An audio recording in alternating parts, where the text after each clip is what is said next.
He also called Logan Paul a scammer. He's not wrong. Oh, God. A scamming YouTuber, I think, is the near exact what he called him. I believe he said something along the lines of, why don't you go back to doing TikTok dances with that YouTube scammer? Yep, that's what it was. Yeah. On that note, there was a fantastic bit on, I believe it's like Logan Paul's like vlog or whatever he fucking does, where he's backstage at Raw, trying to like chop it up with some of the female wrestlers, and Chelsea Green's there, and he's like, I'm here on Raw every week. I don't see where you're at. And she's like, I've been a double champion on SmackDown. See, I got the US title right here. I got the AAA title. Oh, wait, you don't know anything about wrestling history, do you? Fuck off.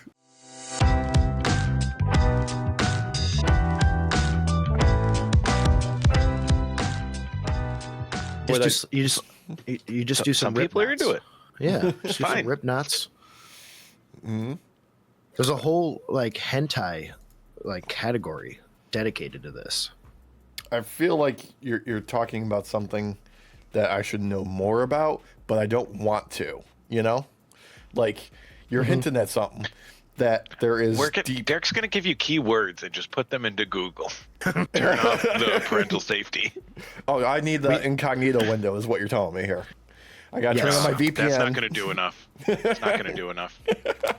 The problem is, though, if we say too many of these keywords in the front end of anything that we're recording, that'll be popping up. Exactly. Yeah, we'll have to be careful with that. Let's do it. No, I was looking for this. Why did these chuckleheads show up? Derek, we're just going to have to have editing Derek do a bunch of redactions right off the bat. Just... Oh, God. Man. Every time we say one, just dub over it. Cake and pie. I love cake and pie. I mean, just think about it, though. Editing Derek is going to have to scrub through all this stuff to try and redact everything. Yeah. And he inevitably is going to forget to redact something and put it up online and then have to pull it within minutes, but forgetting that there's like those data hoarder people who will immediately download all the data. So there's nothing you can do about it. Yeah. Bless the internet archivist out there doing the good work of just being like, hey, this was here like 12 hours ago. Where'd it go? Still got it. Yeah. Why did you change your racist statements to less racist statements? but still blatantly racist. Mm-hmm. So, like, my brother, for my birthday, gave me a belated gift the other day of some very strong single malt whiskey. So I was getting a little deep into that Friday night when the files were being released, which is why we have new merch available in the store. Yeah. But I had those new shirts. Thank you. I had a wonderful idea that I wish I had the resources and time in order to do because of the Kennedy Center. I want, like, the second they get done putting that pedophile's name up there, I want somebody to go up there with just a black box to cover up his name. The second it's done. That idea. I love that idea. It's just crazy to me that they tried their hardest to redact his name a bunch and they still fucked it up. Like, he still pops up. I think it's hilarious, like the whole, oh no, we're protecting victims. And like this morning I saw a whole bunch of victims come out. Like, they put our names just out there, didn't try and cover them at all, and then spent all this time covering his name. Dude, Yep. I straight up saw one of the photos that was circulating today, which was like a victim's full information and like luggage tag with her photo out there. I saw ones where they put a black box over a photo of a child in a room, but didn't put it over the reflection in the mirror on the left side of the photo. But you want to know why, though? It's literally because most, if not all, of the agents were all tasked with trying to redact his name to make it seem like he's not a pedophile. Yeah. And yet they still fucked it up. Yeah. I understand them fucking up stuff like that because there was no resources going to actually protecting the victims. So that wasn't what they were redacting. They didn't care about that, really. They still fucked it up. Like, and the best part is like them trying to slow walk and go against the Congress's orders to have it all released by Friday. Because if you don't know, they're trying to slow feed us with the information dump, so people will likely get bored or not care after a while. No, we all care. It doesn't matter what side of the aisle you're on. Doesn't matter if you're a leftist or a fascist. We all care. Yeah, there's some shitty people in there that need their comeuppance. The two genders, leftist and fascist. Yep. Yeah, you could be somewhere in between. You could be somewhere in between, you know? Yeah. There's a whole spectrum. There is. It's very fluid. There is. There's a lot of it that condones fascism, but doesn't partake. God, speaking of fascism, should we talk about WWE?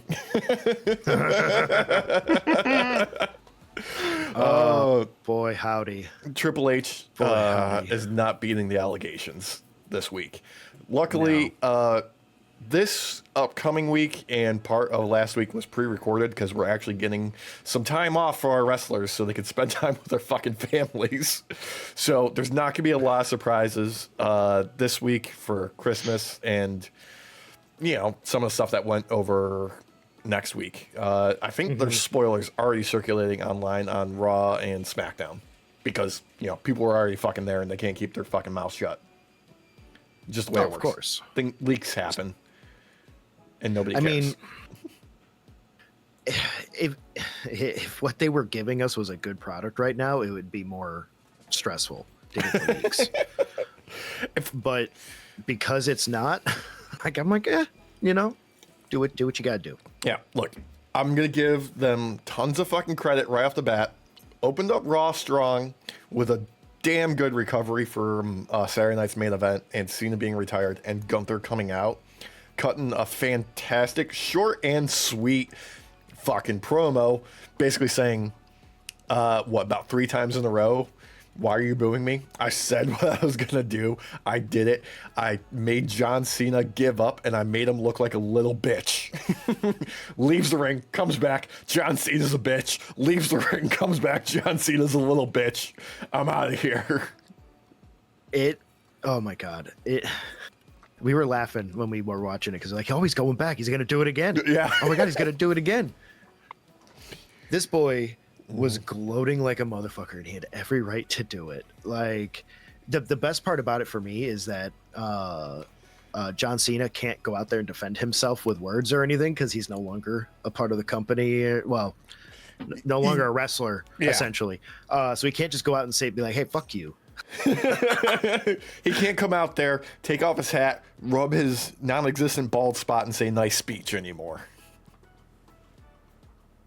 It was just so good. And I love that when they opened up, before he even comes out, they do that promo spot of the vignette of the 5-minute recap. Yeah. They scrubbed it of all the fucking booze. Oh my God. Especially during the speech part.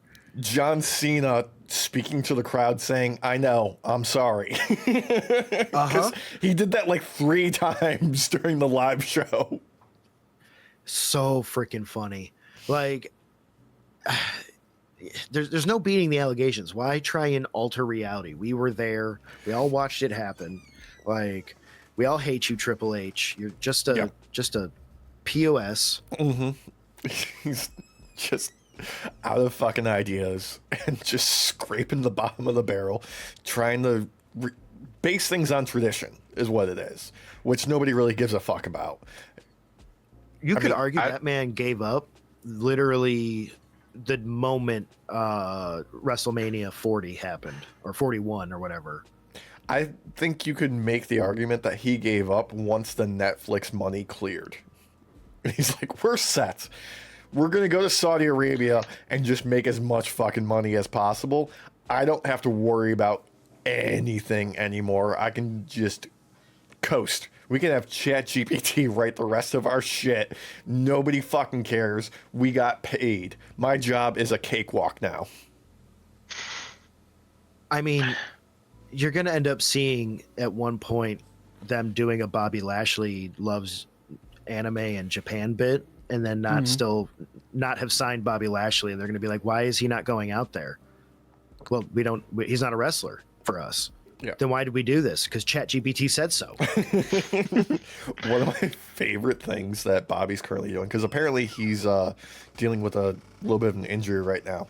But if you go on like his TikTok, he's just turned it into a burger review travel vlog. He just goes to different places. Just like, here, we're in Japan. Let's check out the burgers at this place. He's basically pulling a Braun Strowman, but not having a TV show out of it. Yeah. God. This is just season 1. Season 2 will get picked up by Amazon. Yeah. Uh-huh. Oh shit. And then there'll be a buyout, a merger, and it'll get put onto Netflix, and then it'll get kicked off of Netflix, and then thrown onto the next streaming service. Peacock. There'll be a lot of peacocking. Oh yeah, there will be. But look, back to Raw. So Gunther finally actually does start to leave, and the cameras stick with him as he makes his way through the back, and he's confronted by Otis and Tozawa, who say something unintelligible because the mics didn't pick it up. And then he gets confronted by R-Truth, who just stares at him for a little bit and then calls him a piece of trash. Then he's confronted by Adam Pearce, and eventually he makes his way outside because Pearce is like, get the fuck out of here. And AJ Styles is just mean mugging him from his car. And Gunther's just like, move out of the way. I'm getting in. He hits him with the "you can't see me" as he drives off. Loving every bit of it. Oh, God. What the fuck is everybody's problem? He didn't cheat. He beat John Cena in the middle of the ring legally, as was advertised to his last match. What is everybody's fucking problem? I mean, this wasn't really a down note in Cena's retirement. This was par for the course. Mm-hmm. Yeah, honestly. Like, how'd you not see this coming? Why are they so pissed off at him? Like, he said he was going to make him give up. Mm-hmm. And he did. If anything, they should be congratulating him. They should. Like, holy shit, you made the never give up guy, the Mr. Make-A-Wish fucking guy, give up. You know how many children that would have been a killed? better ending. Bring all the Make-A-Wish kids that he has seen that are still around and just have them all rush the friggin' ring and save John Cena. Have it be like the end of Weapons with all the fucking kids just tear apart that old lady. Yes. I was going to go with... sea of children overtakes Gunther. I was going to say have it be like a end of Step Brothers moment where they go and fight the children at the end. Yeah. How many? I thought you were gonna mean the Catalina wine mixer. The fucking Catalina wine I don't mixer. know why, but it works. Here's a true question: how many children can Gunther chop through that are just riddled with cancer before he gives up and tires himself out? Because John Cena has seen like around like 600 fucking kids that are dying. I think that Gunther would have more and more fun the more he keeps going. His batteries would recharge with every chop. That's when he starts his End-A-Wish campaign. Oh my god, I love that. Shit. WWE, put that on a fucking shirt. Oh my god. If not, we need to have a shirt. You need to make a shirt of Gunther chopping through Make-A-Wish kids. Oh my god. I said I was good when I did what I said I was gonna do. Just super anime with like the lines coming off. Dude, he's got to pick up like 6 of them for a power bomb. Then like drop kick a whole like a 10 of them like a fucking bowling ball. He hits like 10 others with the 10 that he's holding. Yeah. Just starts smashing them like pancakes. He's got a kid on a steel chair, just sitting in it, and he's hitting everyone with that. Mm-hmm. Oh god. He's got kids like on his legs as he's drop kicking other kids. Oh my god. They're just holding on for dear life. It's like that statue where it's got that guy and there's just the kids climbing all over him. I can't remember what it's called, but you know exactly which one I'm talking about, where he's just got like one on his foot that he's kicking into the air, and there's like 2 of them on his arms that he's just flinging off. Oh my god, that'd be amazing. But they won't do it.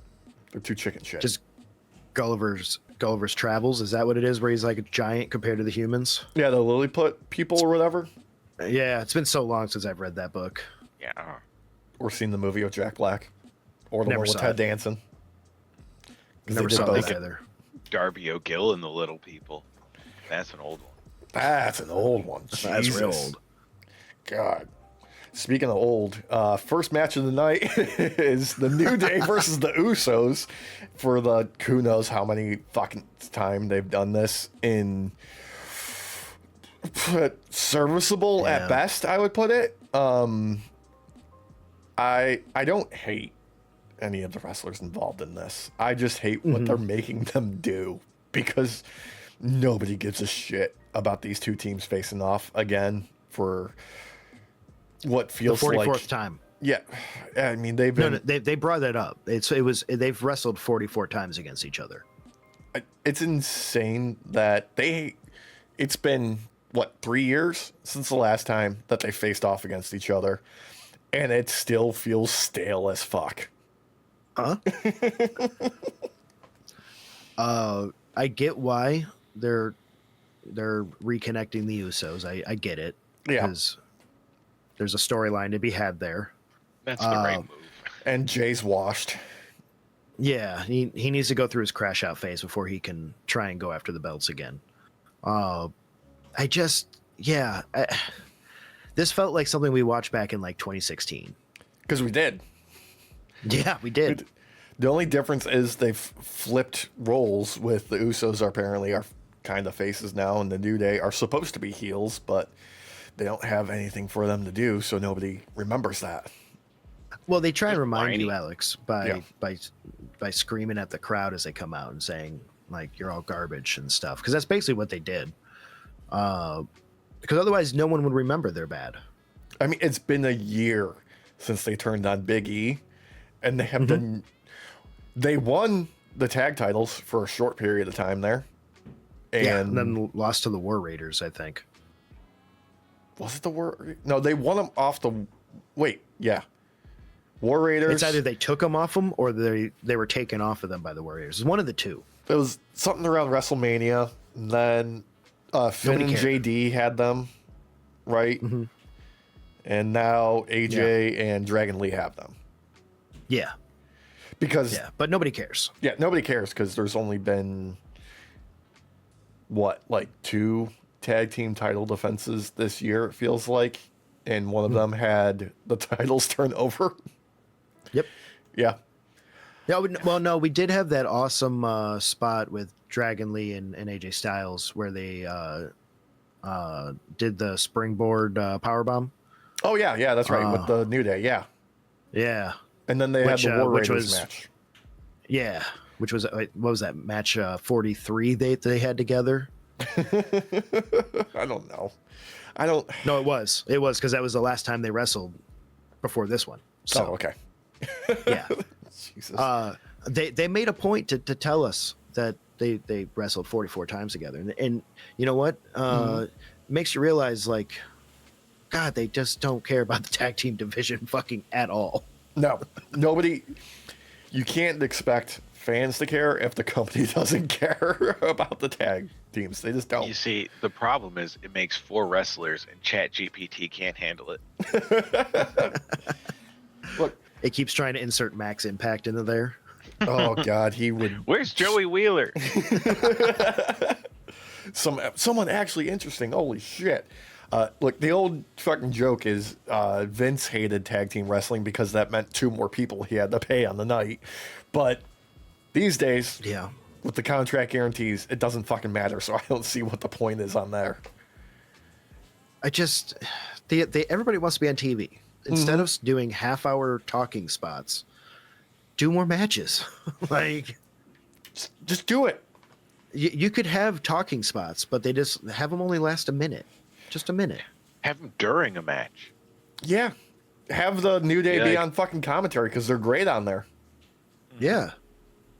Just have them talk smack the whole time and, have fucking Waller there, I guess, because Yeah, that's what he did this time. He was just kind of there. Until he got thrown So- out. He just exists. That's all he does. He just exists. He's furniture now. It's so funny because like with what they're doing with Austin Theory, trying to make some sort of storyline out of a mid card guy taking on everybody higher up than him, you'd think they would have something for Waller to do, but they don't. Yeah, you think they would have had a payoff to their whole thing of teasing up, breaking apart for over a year, but no, we just don't. We're just gonna forget about that. Like you could even New Day. Oh. What is it? I was just gonna say I want the New Day to just start calling him like Brian. Like your name's not Brian. Is it You Bill? look like a Brian. Yeah. Are you You Enzo? act like a Brian. You're tall like Brian. I feel like, Just never get his name right. Like we don't even know who you are. yeah, Greg. Gregory. Greg, get over here. What, me? Yeah, you. Have our truth walk by talking about little Jimmy, and they were like, "Hey, he was talking to you." Finally, his identity was revealed. God. Took years to be unmasked. Yeah. Look, this whole show was a lot of nothing, and this followed up with even more nothing because we had nothing promo from Io and Rhea. Well, what was supposed to happen when they made their way out to the ring, but they got jumped by Asuka and Kairi, and Rhea got misted, which didn't quite hit. But she's.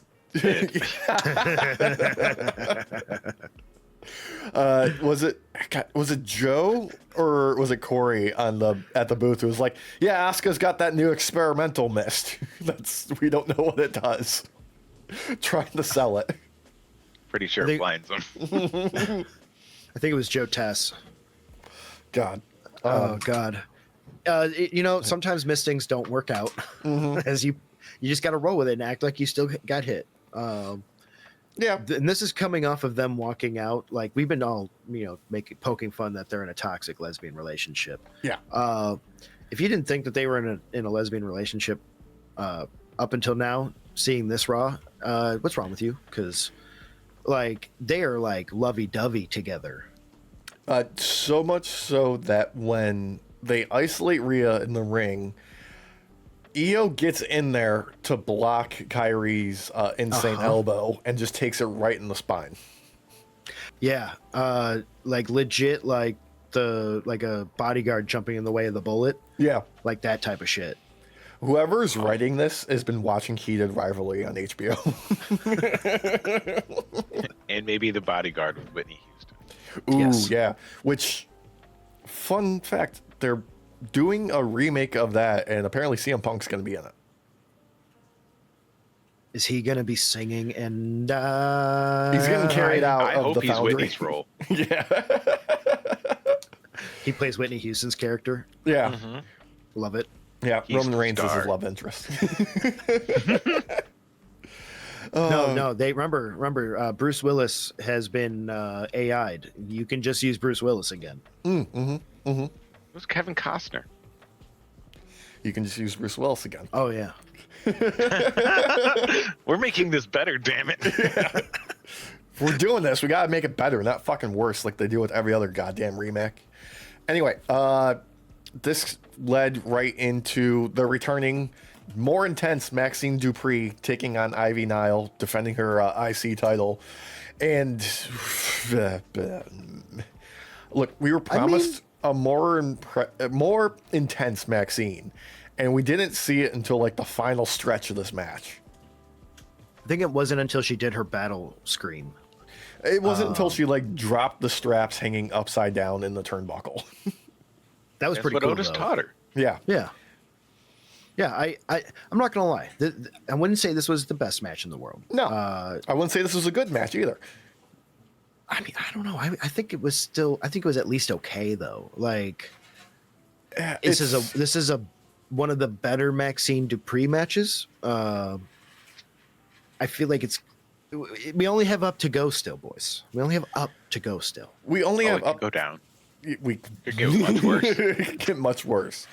I'm just gonna do a quick search here, but like, as I'm not sure what the actual story is for Maxxine at this point, because legitimately the story going into her entire career was she was a manager, she was Max Dupri's sister, aka LA Knight, who didn't want to wrestle when they forced her to initially.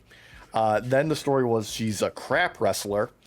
Now she's not even quite a plucky underdog. I'm not sure what her whole thing is supposed to be. I think submission expert at the end of the day. I think the point of this is to make it so that she might not be the best, like flying off the ropes or anything like that, but she's going to submit you. I guess you could say like catch if catch can, basically, like make her better at that kind of style. Maybe.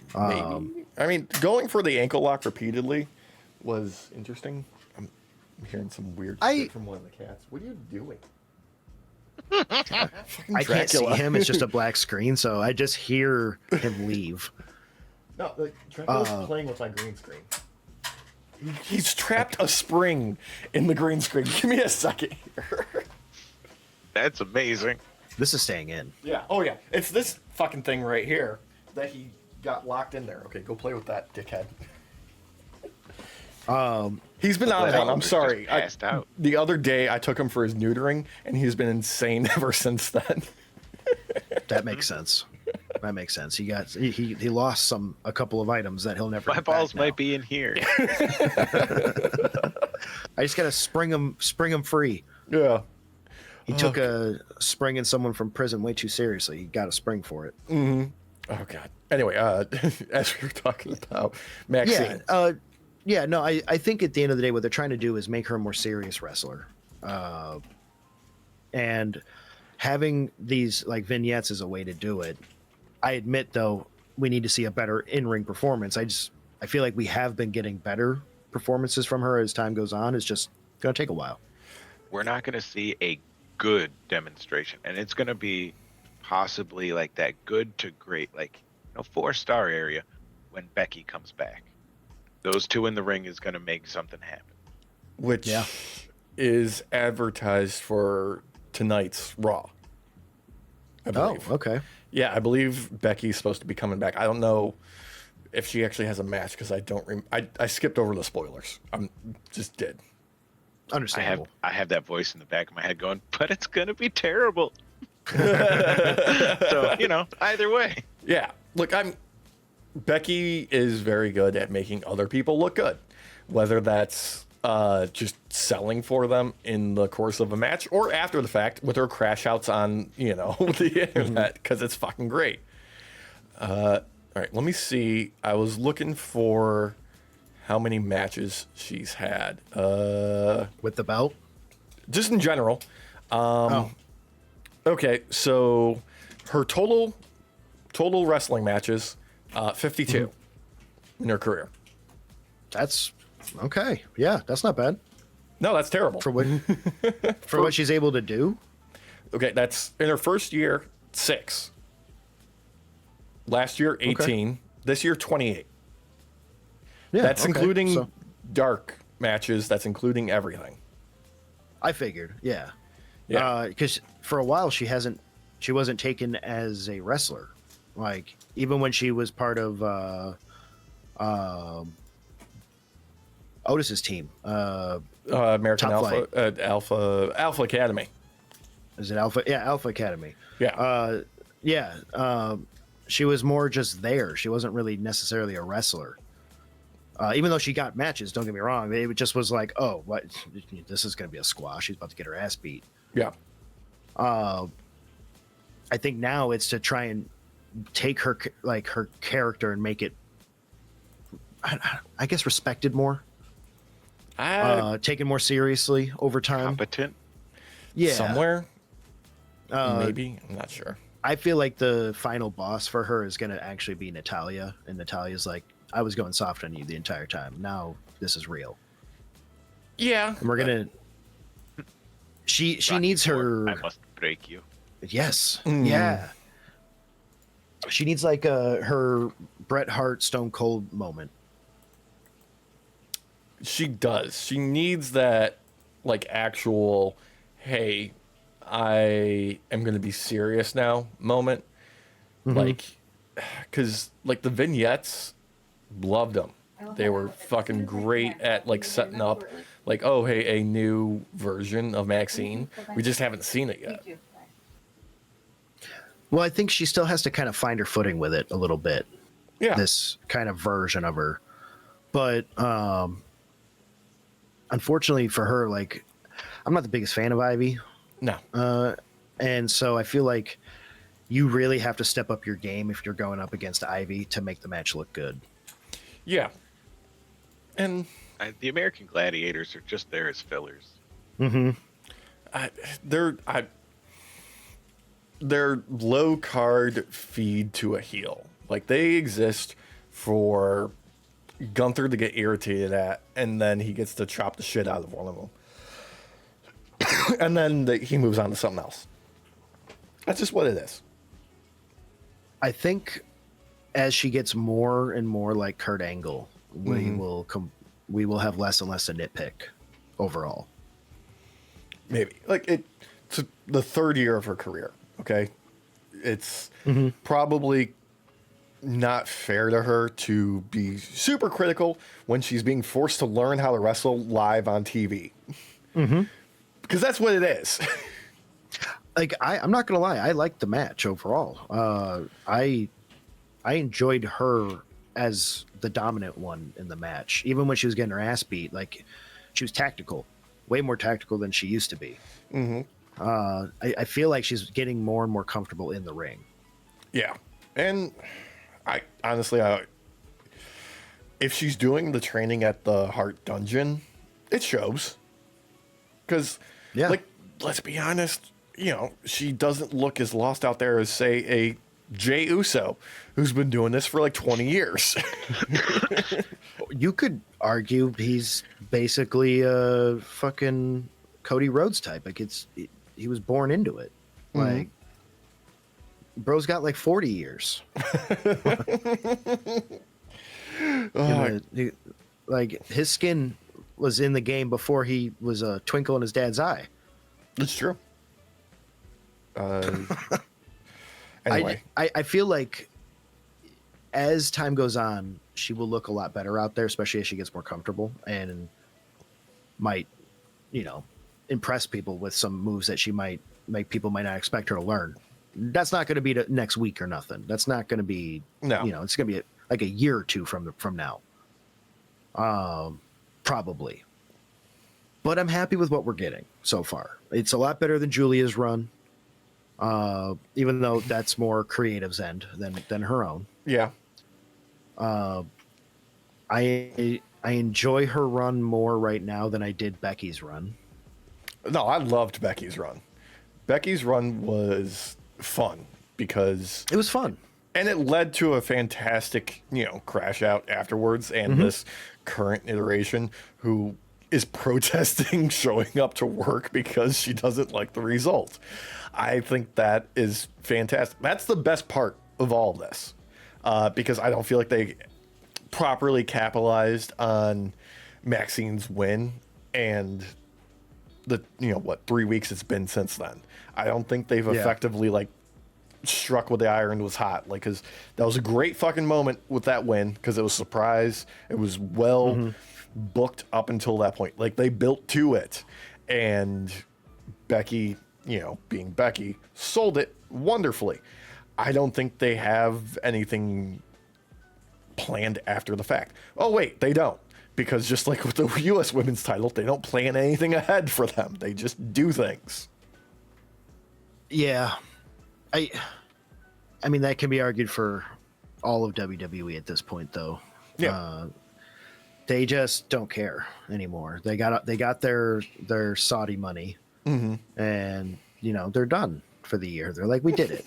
You know, we're hitting late Game of Thrones writing at this point. We don't have story. I got a script for tomorrow. We're busy writing a Star Wars movie trilogy that we're not going to get after this. That's what we're doing. We're gonna be like, Palpatine is back for some reason. Somehow. We'll reveal it in fucking Dragon Fortnite. ate him. Dragon. Oh, God. It's true, though. Like, they don't care. Like, you can tell they don't care. They got their money, got their their purse. They're treating us like we are Jake Paul, right? And we're about to just get our fucking jaw broken in 2 places. Oh, he's just like Triple H is just smiling as he has that fist coming up, man. All right, real quick side tangent. Uh-huh. Did we ever get an explanation as to like how Palpatine actually came back, or was it just like, ooh, Sith magic, he's back? Legitimately, it was revealed in fucking Fortnite. There was an event in Fortnite where Palpatine broadcast a message revealing his return before the movie came out. Yeah. I hate everything about that. I am not kidding at all. That is what happened.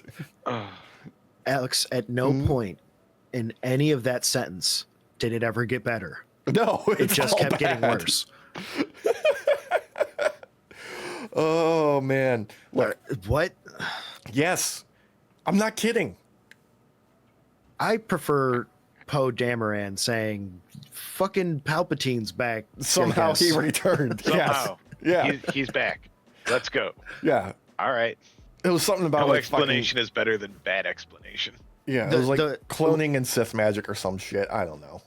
I just assumed he somehow survived, like a burnt corpse, and he was like, rejuvenate me, dude. I need Bacta tanks and Epstein Island with children's blood. I still don't understand how a fucking dagger pointed to a location on the destroyed Death Star. Like, what was that? The rubble. Like, how did that work? Like, they had to go to the rubble Death Star, chisel out that dagger, holding it in the exact spot it needed to be. Like, oh no, we need a little hole here. Shave down this side here. All right, it's looking pretty good. All right, sharpen it up. Oh no, you took too much off. That one's scrapped. Start again. God damn it! Like, Starts walking to the different spots. Give us that trilogy. Them making the dagger. 3 fucking movies of we fucked up. Next.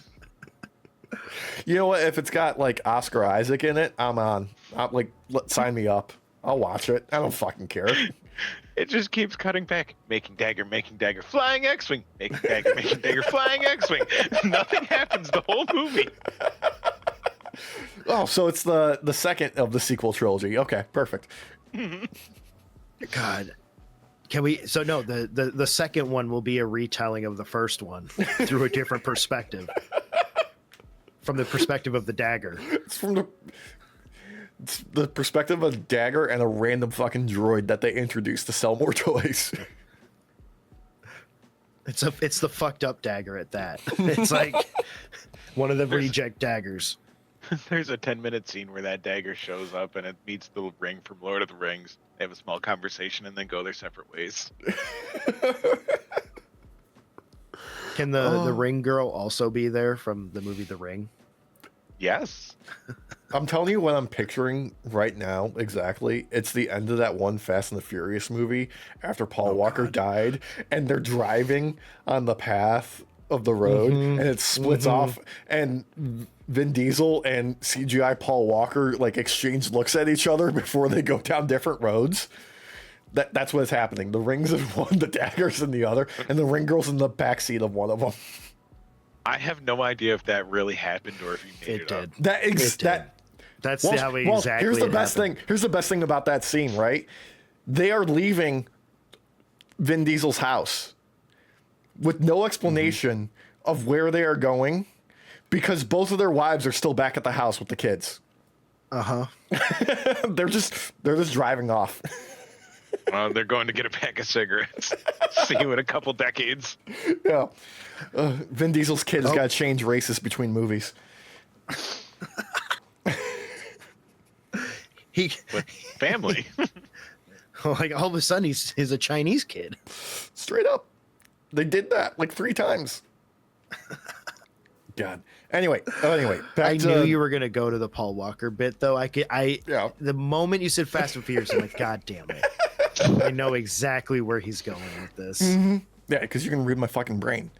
Just like CM Punk can read my brain with this fucking promo where he woke up He woke up and Yeah. chose violence for this fucking promo where he walked out calmly. He didn't really do much with the crowd. He was kind of like just tunnel vision on the ring and getting there and getting a mic in his hand. Looking fucking fantastic. And then he just proceeds to bury Bron Breakker, his entire family, called him a Nepo baby, said something about pissing on his single-digit IQ brain, which I really fucking loved. Yep. Yeah. Called out the rest of the division too. Oh, yeah. The mystery man, who nobody knows who it is. I believe Paul Heyman said, it could be Seth Rollins, could be Batman, could be anybody. I don't know. It's Mickey James. Who gives a fuck? Nobody in the writer's room, that's for damn sure. God. He also called Logan Paul a scammer. He's not wrong. God. A scamming YouTuber, I think, is the near exact what he called him. I believe he said something along the lines of, why don't you go back to doing TikTok dances with that YouTube scammer? Yep, that's what it was. Yeah.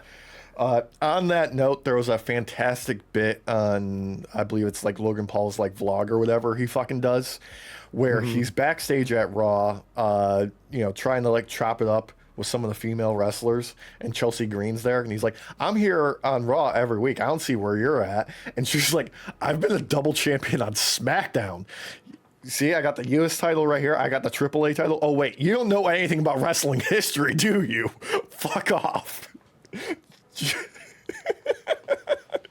Oh my God. I love it. Yeah. I fucking love it. Speaking of her, I saw like a clip of an interview where she was talking about her first time actually in WWE was getting ridiculed and all that by Stephanie McMahon in the ring as Molly or something like that. I don't remember the exact name of what it was, but I had no idea that her first actual in-ring debut for WWE was as some timid little girl getting just chewed out by fucking Stephanie McMahon. Yeah, no, I mean, that's what they do. Like, they berate people in so many different ways right off the get-go in, probably the worst way. It's kind of like a hazing ritual, I think. I feel like that's the best way you can put it. Well, at that point, like, she didn't have like an actual WWE contract or anything. Like, this was just a jobber status, like just going in the ring to just get your ass fucking chewed out. Yeah. Oh God. I wonder if I could find when that was. It was in like 2013, 2014, I think she said. Let's see. That's Elite Canadian High Impact Vancouver.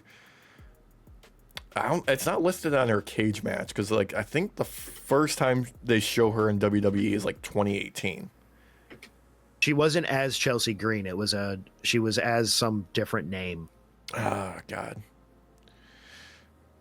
Anyway, we'll if I find it, I will. We'll find I will it. Bring it up. Yeah, we'll edit that in. But we do have the next match. Yes. To talk over. Yeah, Stephanie Vaquer versus Raquel Rodriguez, ending in a no contest because we need something for Nikki Bella to do. Yeah. Oh, no, boys. What? Boys. What? I found it. You found it. Oh, you did. So Chelsea Green was chewed out in the ring by Stephanie McMahon, and her name was Megan Miller. That's what she was introduced as, was Megan Miller in 2014 for a Daniel Bryan storyline in which she was the physical therapist who had an affair with Daniel Bryan.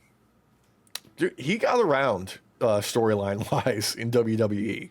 Like, they just decided, you know what, we don't have anything to do for you, so we're just gonna have like a bunch of like women pine after you for some reason. We need you to be attractive. I don't think they understood the gold they stepped into, though, because being eco-friendly is like the hottest thing you can do. Yeah, and they decided that made him a villain. Captain Planet was a hero, not a villain. How did they not learn? Yeah, and if anything, he brought villains down to zero. God damn it. Well, yep. God damn it.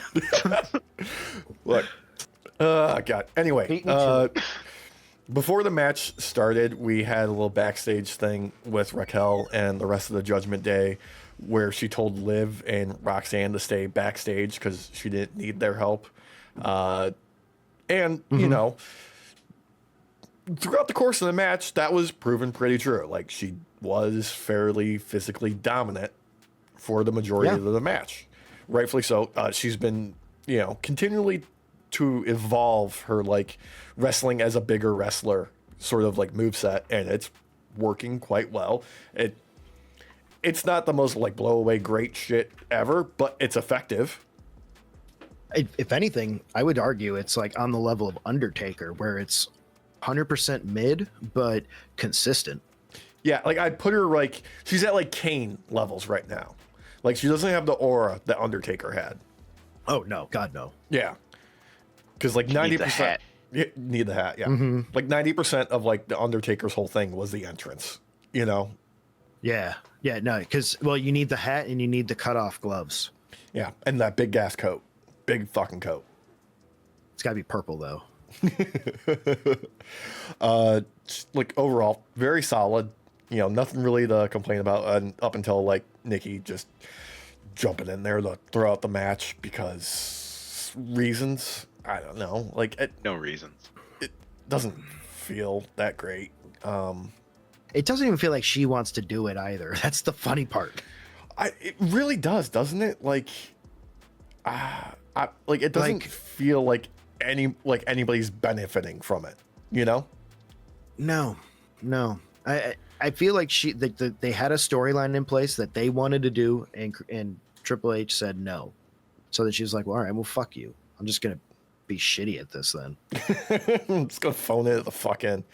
God, how fucking great was it when she did the heel turn and she took off her top to reveal a black top underneath? It's just like, there it is. Perfect. Let's make it, like, I know writers who use subtlety and they're all cowards type of moment. No joke, I thought we were going back to the Attitude Era for a moment when she took her top off. I was like, what the fuck? Yes. And then I saw a second top. I'm like, oh, thank God. Yeah. Okay. Yeah. No, right. She's here for the Divas Championship, dear. That's what she's here for. I'm reclaiming my title. Mm-hmm. Oh, God. That title hasn't existed since 2014. Yeah, but I called dibs. Start calling her the Revivalist. Yeah. There could be something there. There could be something there. I don't know. I feel like they had something originally with those two, like, being rivals, her and Stephanie. Like, there was something you could do there. They just didn't give them time to do it. Like, they were like, oh, wait, that promo that we gave you 5 minutes for, you have 45 seconds. Yeah. I feel like a big downside to what we have with WWE right now is they don't know how to write promos for wrestlers that speak English as a second language. Like, I feel like if they just let Stephanie Vaquer, like, cut promos in Spanish and just, you know, used her emotions and, you know, physical activity to tell, you know, the whole thing whole time in Spanish, I think it would work. They just don't have the balls to do that. Which is funny because, like, I watched, not all, obviously, as you boys know, but I watched some of the Guerra de Titanes, the War of Titans, AAA, PLE, and it was pretty good. Like, you listening to Penta speak in Spanish with just his mask on and no paint on underneath is kind of fucking weird. But he's one of those few that can give strong emotion even when speaking in English. Yeah. But the others, like other people you could see, were just way more comfortable speaking in Spanish. So why? And the Wyatt Six were there and they spoke in English the whole time. So, like, why not just let her do that and just speak in Spanish? Yeah. I don't know. And dub it in, or not dub it in, just fucking subtitles. Just throw subtitles. Let ChatGPT subtitle it. Yeah. Like, they can do that with Asuka and Kairi. Why can't they do that for her? Because they hired Japanese translators, and they couldn't afford Hispanic translators to translate Spanish. That makes hire a whole nother translator. Yeah, it's a lot of money. You know what it is? They didn't spend the money on ChatGPT to have that second license for another language. They didn't want to pay for the data storage either. No. This is the free trial version, God damn it. We don't get that option. We're saving money here, okay? We gotta wait for Royal Rumble for more Saudi money before we can spend more.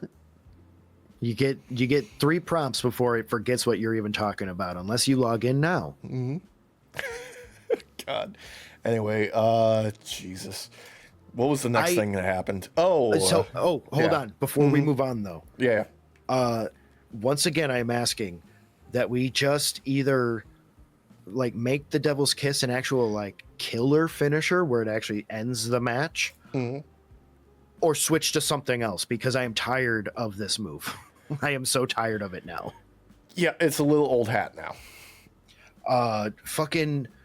I think it could have been done a lot better in this match. I think Raquel looked like she was swimming.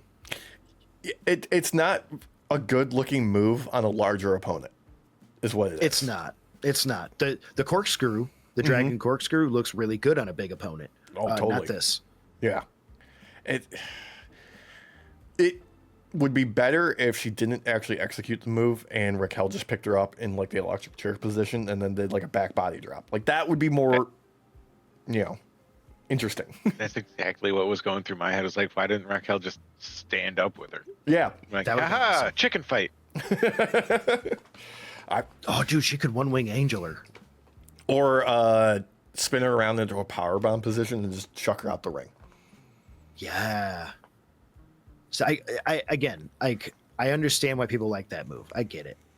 There's ways to make that look mean. Sure. Yeah. Nobody in WWE makes it look mean. They just try and help the clapping sound for the booty cheeks and the count. I'm just glad that like the crowds on the main roster haven't like adopted the NXT Booker T Gunther grunts that he used to do, and instead they just go with counting. It's much more preferred. Yeah, it is.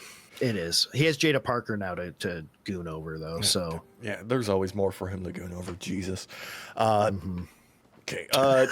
Next match saw Rey Mysterio making his way to the ring, but he gets stopped by CM Punk, who's like, "Look, man, it's the Vision. I got my issues with them. If you need help, I'll be right out there. I got your back." And he appreciates it because it's Rey Mysterio. Like, nobody hates Rey unless you're a dickhead. Like Logan Paul, who he's facing off against. And apparently this fucking referee, who doesn't give a shit about the rules, because I think like 3 minutes into the match, Logan Paul takes off his belt and starts whipping Rey with it. And the ref just allows this. Yeah, it should have been done right there and then. I was so confused. Like, all of this was pretty fucking confusing up until Bronson Reed and Breakker decided, hey, they had enough. They're going to go help out their boy Logan Paul. But Punk shows up with a chair, sends them screaming off because they're all chicken shits. But while the ref is distracted with all these shenanigans, our masked man reappears to stomp Rey Mysterio, allowing Paul to hit the splash, get the win. And Masked Man just runs up into the stands, and Punk waits in the ring from the rafters. And it's revealed, like we all knew, that it's just Austin fucking Theory. It's just fucking Austin Theory. The crowd recognized him, which is the best thing I can say about this. Did he lose a couple inches? He looked shorter. He took the hair down. That's what he did. Nobody cared. I'll just call it like this. Mm-hmm. The fuck is Austin Theory? Exactly. That's how the crowd reacted, kind of. Yeah. Austin Theory legitimately was like Vince's last pet project before he got ousted, where they tried every dumbass gimmick they could in order to get him over. Like, there was the integration with some Netflix movie that The Rock was doing, where Vince touted up that he was bringing a surprise to Raw one week, and he stepped out of his limo holding like this cheap-looking knockoff Fabergé egg that was a tie-in to the movie, and for some reason, Austin Theory had that. And then Austin won the Money in the Bank, and he failed to cash in multiple times until he successfully cashed in on a mid-tier U.S. title and lost. That was Austin Theory till they paired him up with Grayson Waller for nothing for a couple of years there and teased their breakup for another year. To give Austin some praise, though, like LA Knight, he is one of the best mimics in the game. Like, legitimately, just this is not an indictment of him. It's an indictment of creative and them not finding the right thing for him to do. That's what this is, okay? Well, think about Roman. When they shoved Roman down everybody's throats, everybody fucking hated his ass. Yeah. But when Roman actually got to have a little bit of control over himself and kind of make some decisions for himself and his character, it got way better. Like, let the kid kind of feel it out on his own and kind of find it on his own. Like, the best thing I can say about that as evidence of that working was stuff that we would see outside of the televised product where they just... It was, you know, Austin and Grayson Waller out doing whatever. Like, you know, they would be like interacting with fans outside the arena, and he would be like, you know, playing it up and be like, oh yeah, hey, how you doing? Having fun. And then like Grayson would be a dickhead heel and be like, no, why the fuck are you talking to those people? What's wrong with you? And then like smack him upside the head. Like playing with that where he actually got to interact with the crowd was good. Like you would see him ringside during matches, like talking up with fans and being banter, and it worked, but it never got on fucking TV. That's the issue. Yeah. I'm happy they're giving him something to do. I think it would have been funnier if it wasn't Austin Theory that we recognize fucking immediately. The like biggest before any unmasking. The worst thing about this is there was no point in them delaying the reveal because they didn't reveal it at a big moment. They didn't reveal it immediately. They teased it for no reason. Yep. And not only that, but because of the fact we've used two different people as the masked man, everybody's waiting now for the second masked man to remove his mask now. I mean, that would be important if they did something actually fun like that. Like, oh, there was more than one masked man. Everybody's got a bone to pick. I mean, actually, look at fucking Ludwig Kaiser. My boy is having all the fun in the world being dressed up as a fucking heel ass fucking lucha, and except when he's in Mexico where he gets cheered like a motherfucker because they love him there. Bro, Triple A War of the Titans, like there was people holding up giant fat heads of Ludwig Kaiser's El Grande Americano, like unironically. Yeah, because he's fucking great. It's just because he made respects, it work. Yeah, well, because he actually respects the language and everything, that respects the culture, like. And there's nothing better than hearing a fucking Austrian speak Spanish. Like, it's so good. That accent that he has is so mind-blowing. It's amazing. I love it. Like, I get why it works. He could be any lucha. He doesn't have to be El Grande Americano. No. He could have any name, and everybody would fucking love him. It just fucking works. The dumbest thing this entire year ended up being one of the better things on TV. And it started off in racism. It's crazy. Oh, God. But he was like, you know what? I'm going to take this seriously. I'm going to speak Spanish. Everybody says I'm a lucha. I'm a lucha. It's good. It's good. What's less good was SmackDown this week. Because we opened up with, hey, more Damian Priest shenanigans. And he gets immediately interrupted by Zelina and a surprise attack from Aleister Black, who is in his wrestling gear for some reason, despite not having a wrestling match on the night. Always loved that touch. Just you know, a little bit of back and forth on the mic for Black to, you know, Pearl Harbor him and then hit him with a meteor through a table. Just short, sweet, straight to the point, dragging out this matchup for no fucking reason, because I don't care. I just don't fucking care. You haven't given me a reason to fucking care about these two at fucking all. I don't care. I mean, this was an okay opener, I guess. It's serviceable at best. Look, this was a pre-recorded Raw, so it is what it is. You know they're not going to do anything super monumental on these shows. Yeah, I mean, they are pre-recorded. I just feel like, I don't know, like AEW pre-record stuff at times, like for Collision, you know? Yeah. Like, all the time. Collision's fucking great, though. I saw this description of how you need to view AEW's products on a week-to-week basis. AEW Dynamite, it's the big show. It's the main show. It gets all the focus. Collision is for the AEW sicko-brained folks that just want to see banger matches and don't give a fuck about anything else. And that's true. I mean, some of the best matches for this Intercontinental... the C2, yeah. Yeah, have been on Collision. Absolutely. So, it is what it is. Look, it's true.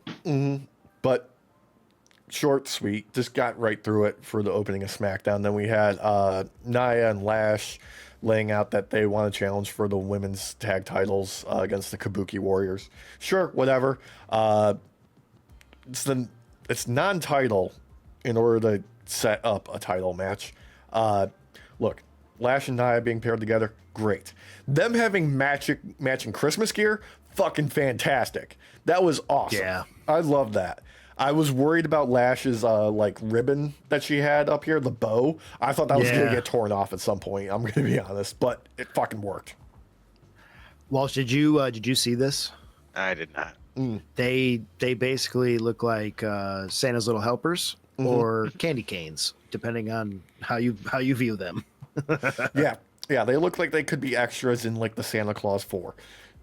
Yeah. It works really well, and I like these two together. I'm not gonna lie; it's not weird like like Nia and Candice were. No, and it makes more sense for their chemistry in the ring of just both of them being powerhouses. You know, it's eventually going to come to head that these two are going to have to face off.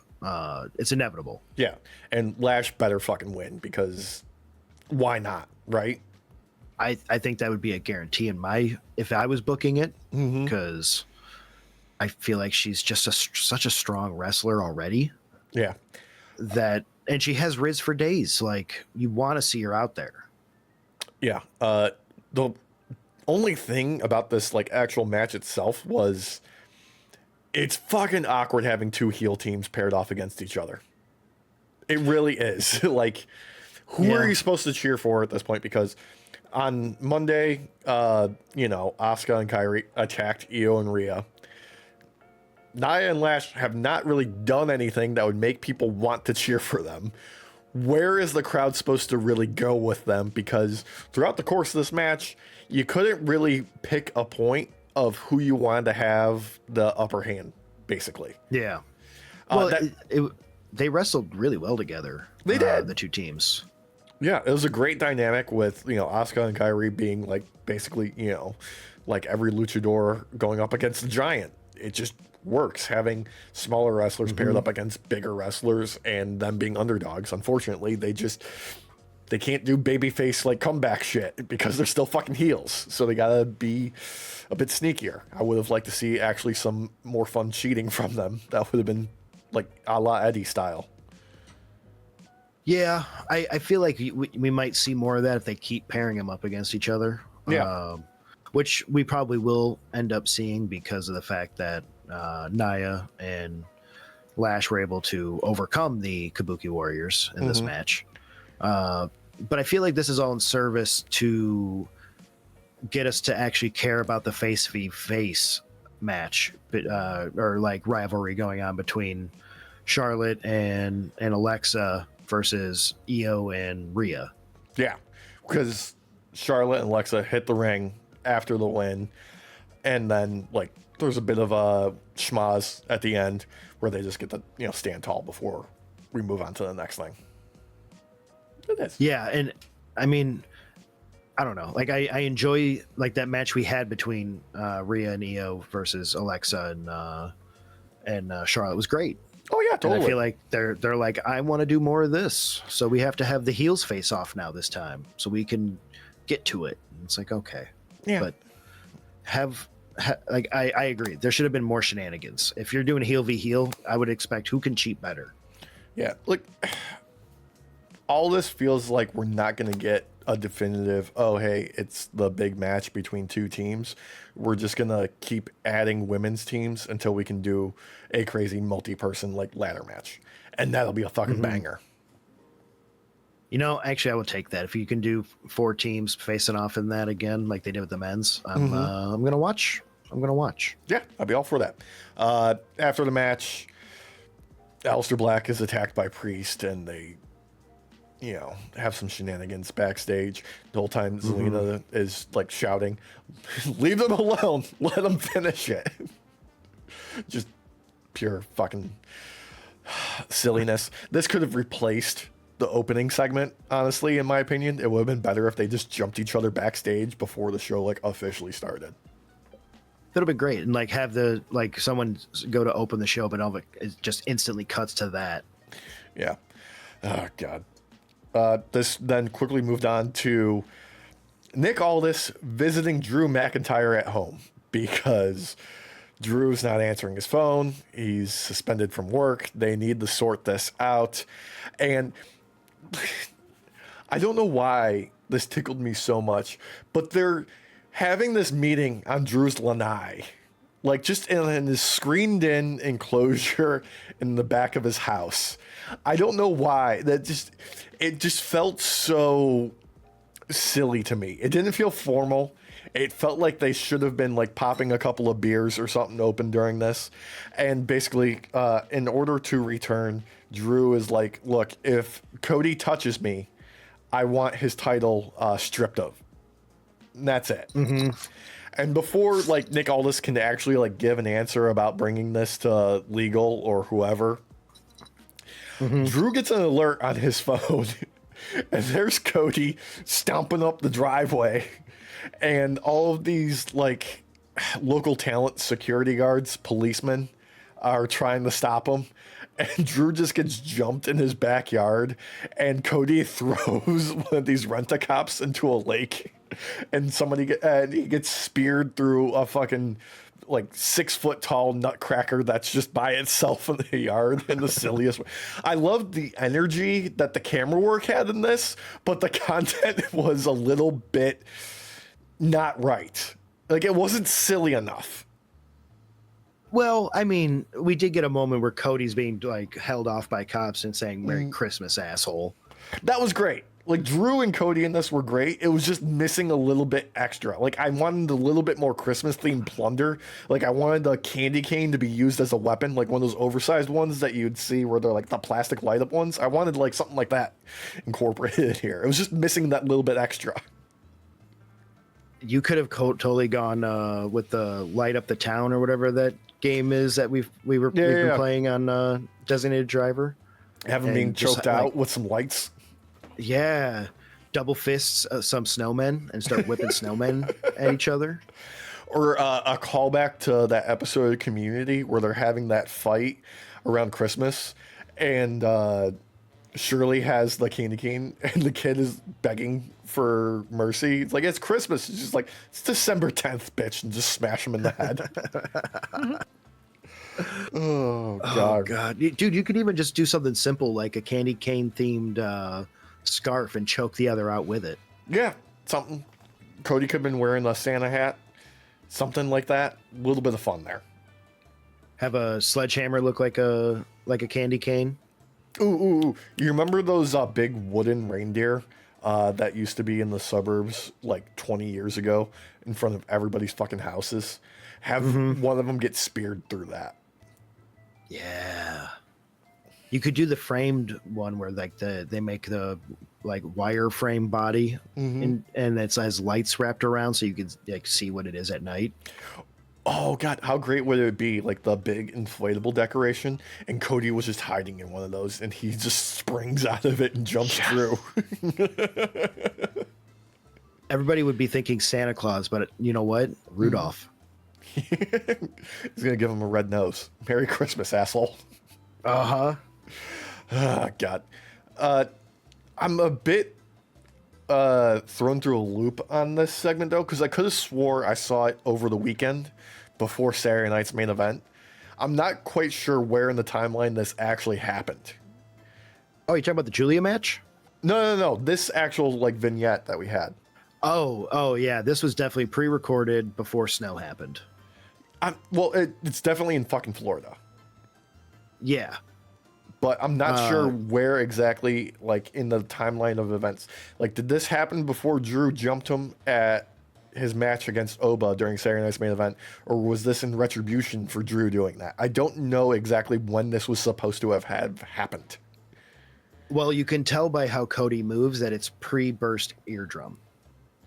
Yeah, that's true. Because we did see him on the night, and his ear was all sorts of fucking fucked up. Yeah, so he had equilibrium still, so he was able to move. Yeah, as best as he can move. Oh, God. After this aired, though, we did get a little bit of stuff with The Miz being pissed off that Joe Hendry surprised him, and R-Truth doing the Joe Hendry turn. It's like, I believe in Joe Pesci. Just already adhering to the rules of, like, if you say his name, he will appear on the main roster. I love that we're keeping the meme going. But you have to. Yeah, set up Miz versus Joe Hendry properly for next week. Good. Let's get Joe on TV. Fuck yes. Yeah, I can't wait. Yeah. No, but the match that did happen was Julia versus Alba Fire in fucking nothing. Like, look, I give them credit for trying to have a match, but nobody gives a fuck about anybody involved here, and I feel so bad about that. Yeah. Well, I mean, let's think about it here, though. They fucked up her run right off the bat the moment she became main roster. So, like, this is like, trying to, recourse, like, reset the stage, and nobody cares. Look, here's my plan for Julia. Drop the manager shtick, get rid of her, put the U.S. title back on her, and have her do the Ilya Dragunov Open Challenge as well. Just have her go out there, do banger fucking matches, because that's what she's exceedingly good at, and that'll get people on her side. Even if she fucking cheats, I don't care, and has to, like, do, like, heel shtick. Just have her put on some fucking banger matches. Well, we had some banger-ass matches from her prior to her getting onto the main roster, like... Oh, yeah. Girl's an assassin out there. Like, let her be that still. Yeah, but instead we got a glorified enhancement match setting up her staring down Chelsea Green in order to have them go for, I guess, a face-off at some point. I don't know. Chelsea will be fun, and Julia can wrestle. If they can make the story interesting, I'm here for it, but they won't. Between the two, Chelsea is the better wrestler, hands down. I don't care what you say. As far as, like, WWE standards go, yes. All standards, Alex. She is a double belt holder. Put some respect on that name, okay? Look, no disrespect to Miss Chelsea Green, President Chelsea Green. Thank you. At all.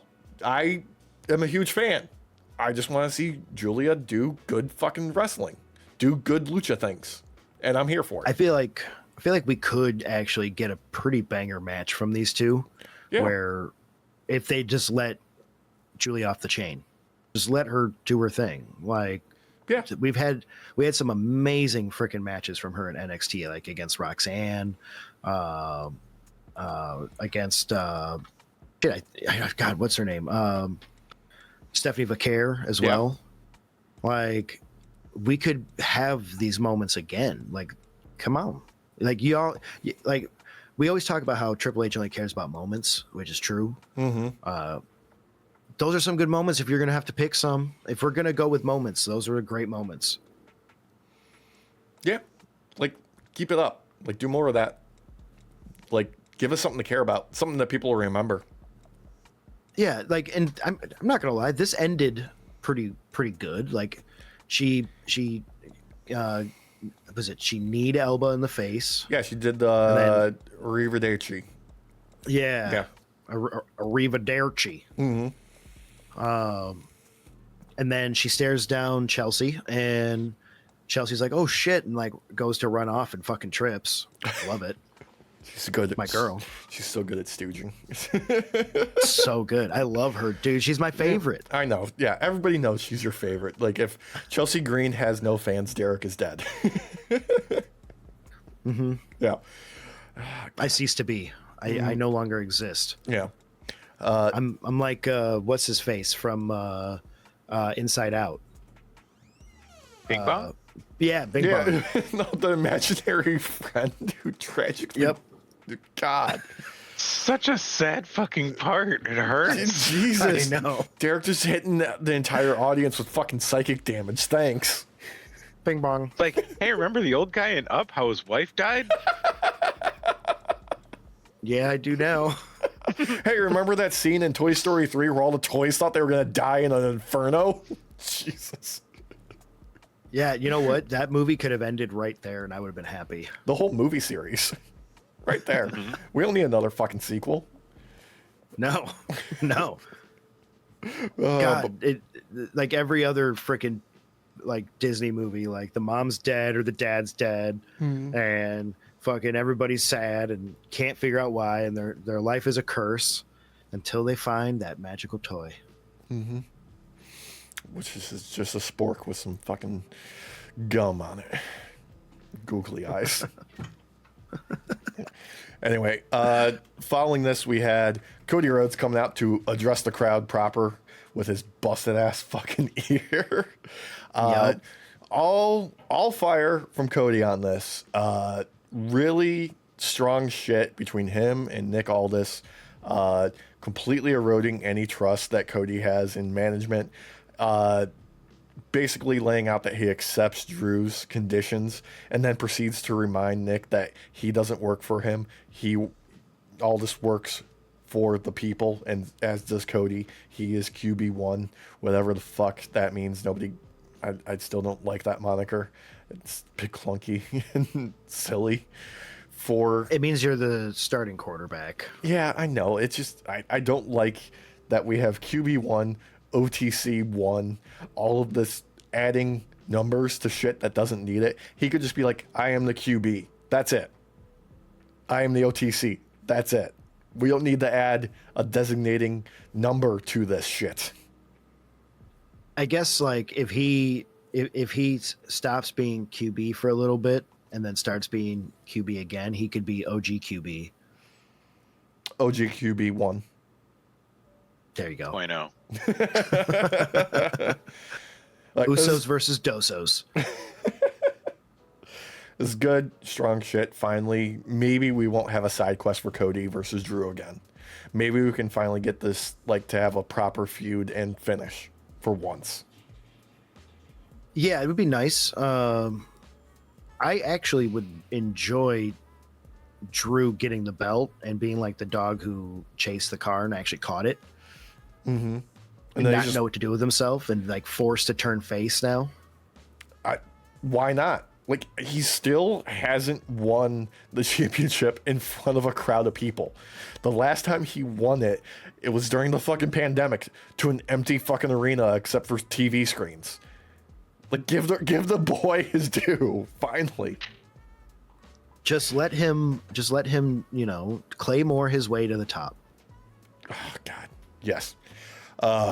Look, we had some more action, though. We got Carmelo Hayes teaming with fucking one of the best things on SmackDown, Ilya Dragunov, taking on DIY, and solid fucking action. Solid fucking action all around. I'm a little bit miffed that we got back to DIY using their standard music instead of using Rebel Heart, because that's a billion times fucking better, and the crowd actually responds to it. But it is what it is. They're just jackasses now. I just want that bit from Happy Gilmore's like, yeah, jackass. Yeah, just one dude in the crowd doing that, please. I would love it. But no, this was a great match actually. You expected to happen with DIY and Ilya, but the standout for doing a lot better than normal, at least for the crowd, was Carmelo Hayes. Yeah, they finally just realized that if we let Carmelo do awesome shit and not weigh him down with the Miz, people will like him. Surprisingly, right? Yeah, I mean, he works really well with Ilya as well. Totally. They actually make a good tag team. It's kind of surprising. They make a good tag team. We probably won't see more of that because post this, we got, Ilya is giving Carmelo a shot at the U.S. title. Yeah. Oh, yeah. No, it could never last for long as he's the U.S. champ. You would have to take that belt off him first before he would continue to be in any sort of tag team with someone, because he's too hot right now to fucking be stuck and mired in the fucking tag team division of WWE. Yeah. And skip over the next 30 seconds if you don't want spoilers, or plug your ears, because I did read this about the pre-recorded SmackDown that's airing on Friday. Ilya and Melo have their match, and Melo wins. New U.S. champ. Huh. Yeah. So they've got faith in the boy. Let him fucking cook. Editing Derek, redact that. Mm-hmm. That won't spoil anything. Just leave out win. Just let win stay in. Just let win stay in. God. Unfortunately, it was another down note after this, because we got backstage Jade Cargill cutting a promo, being that bitch, and fucking Meechin Pearl Harbors her with a kendo stick. I just can't. I'm done with it. I'm done with it. I don't want to see this. I just don't. This is not the person you have the rivalry continue with. Like, you need to, if you're going to do this type of rivalry, it's got to be with Tiffy again. Yeah, which the only thing that we've seen Tiffy on recently is in the WrestleMania promotion vignettes. Yes. That's it. The last minute women's vignettes that they fucking did after they realized they only did the men's and put money into the men's one. Yeah, that one. Yeah, that one. I don't care if you did the reveal of the behind the scenes stuff on fucking YouTube, showing off how you guys, facilitated all this. Still don't believe it. Still believe you guys just did this shit last minute. It just looks so rushed. You can't gaslight me. Not anymore. You couldn't even get Becky a full top. She had to wear pouches over her tits. True.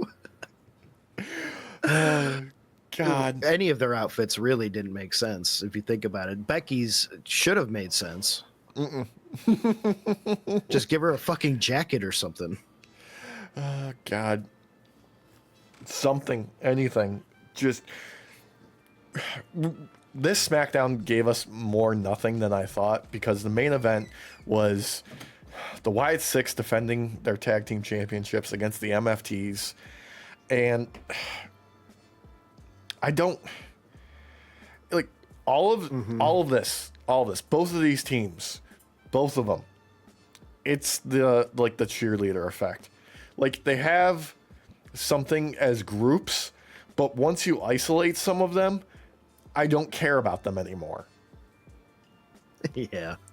Like, I like Gacy. Yeah. I like Dexter Lumis. I like most of the individuals in the MFTs to a certain extent.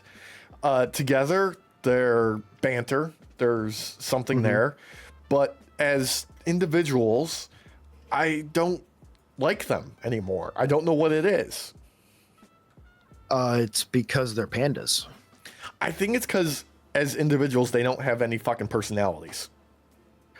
Well, there's always that joke about the Wyatt Six being the Jobber Six. And there is some truth in that, in the sense that without them being together, none of these people would be anywhere right now in WWE.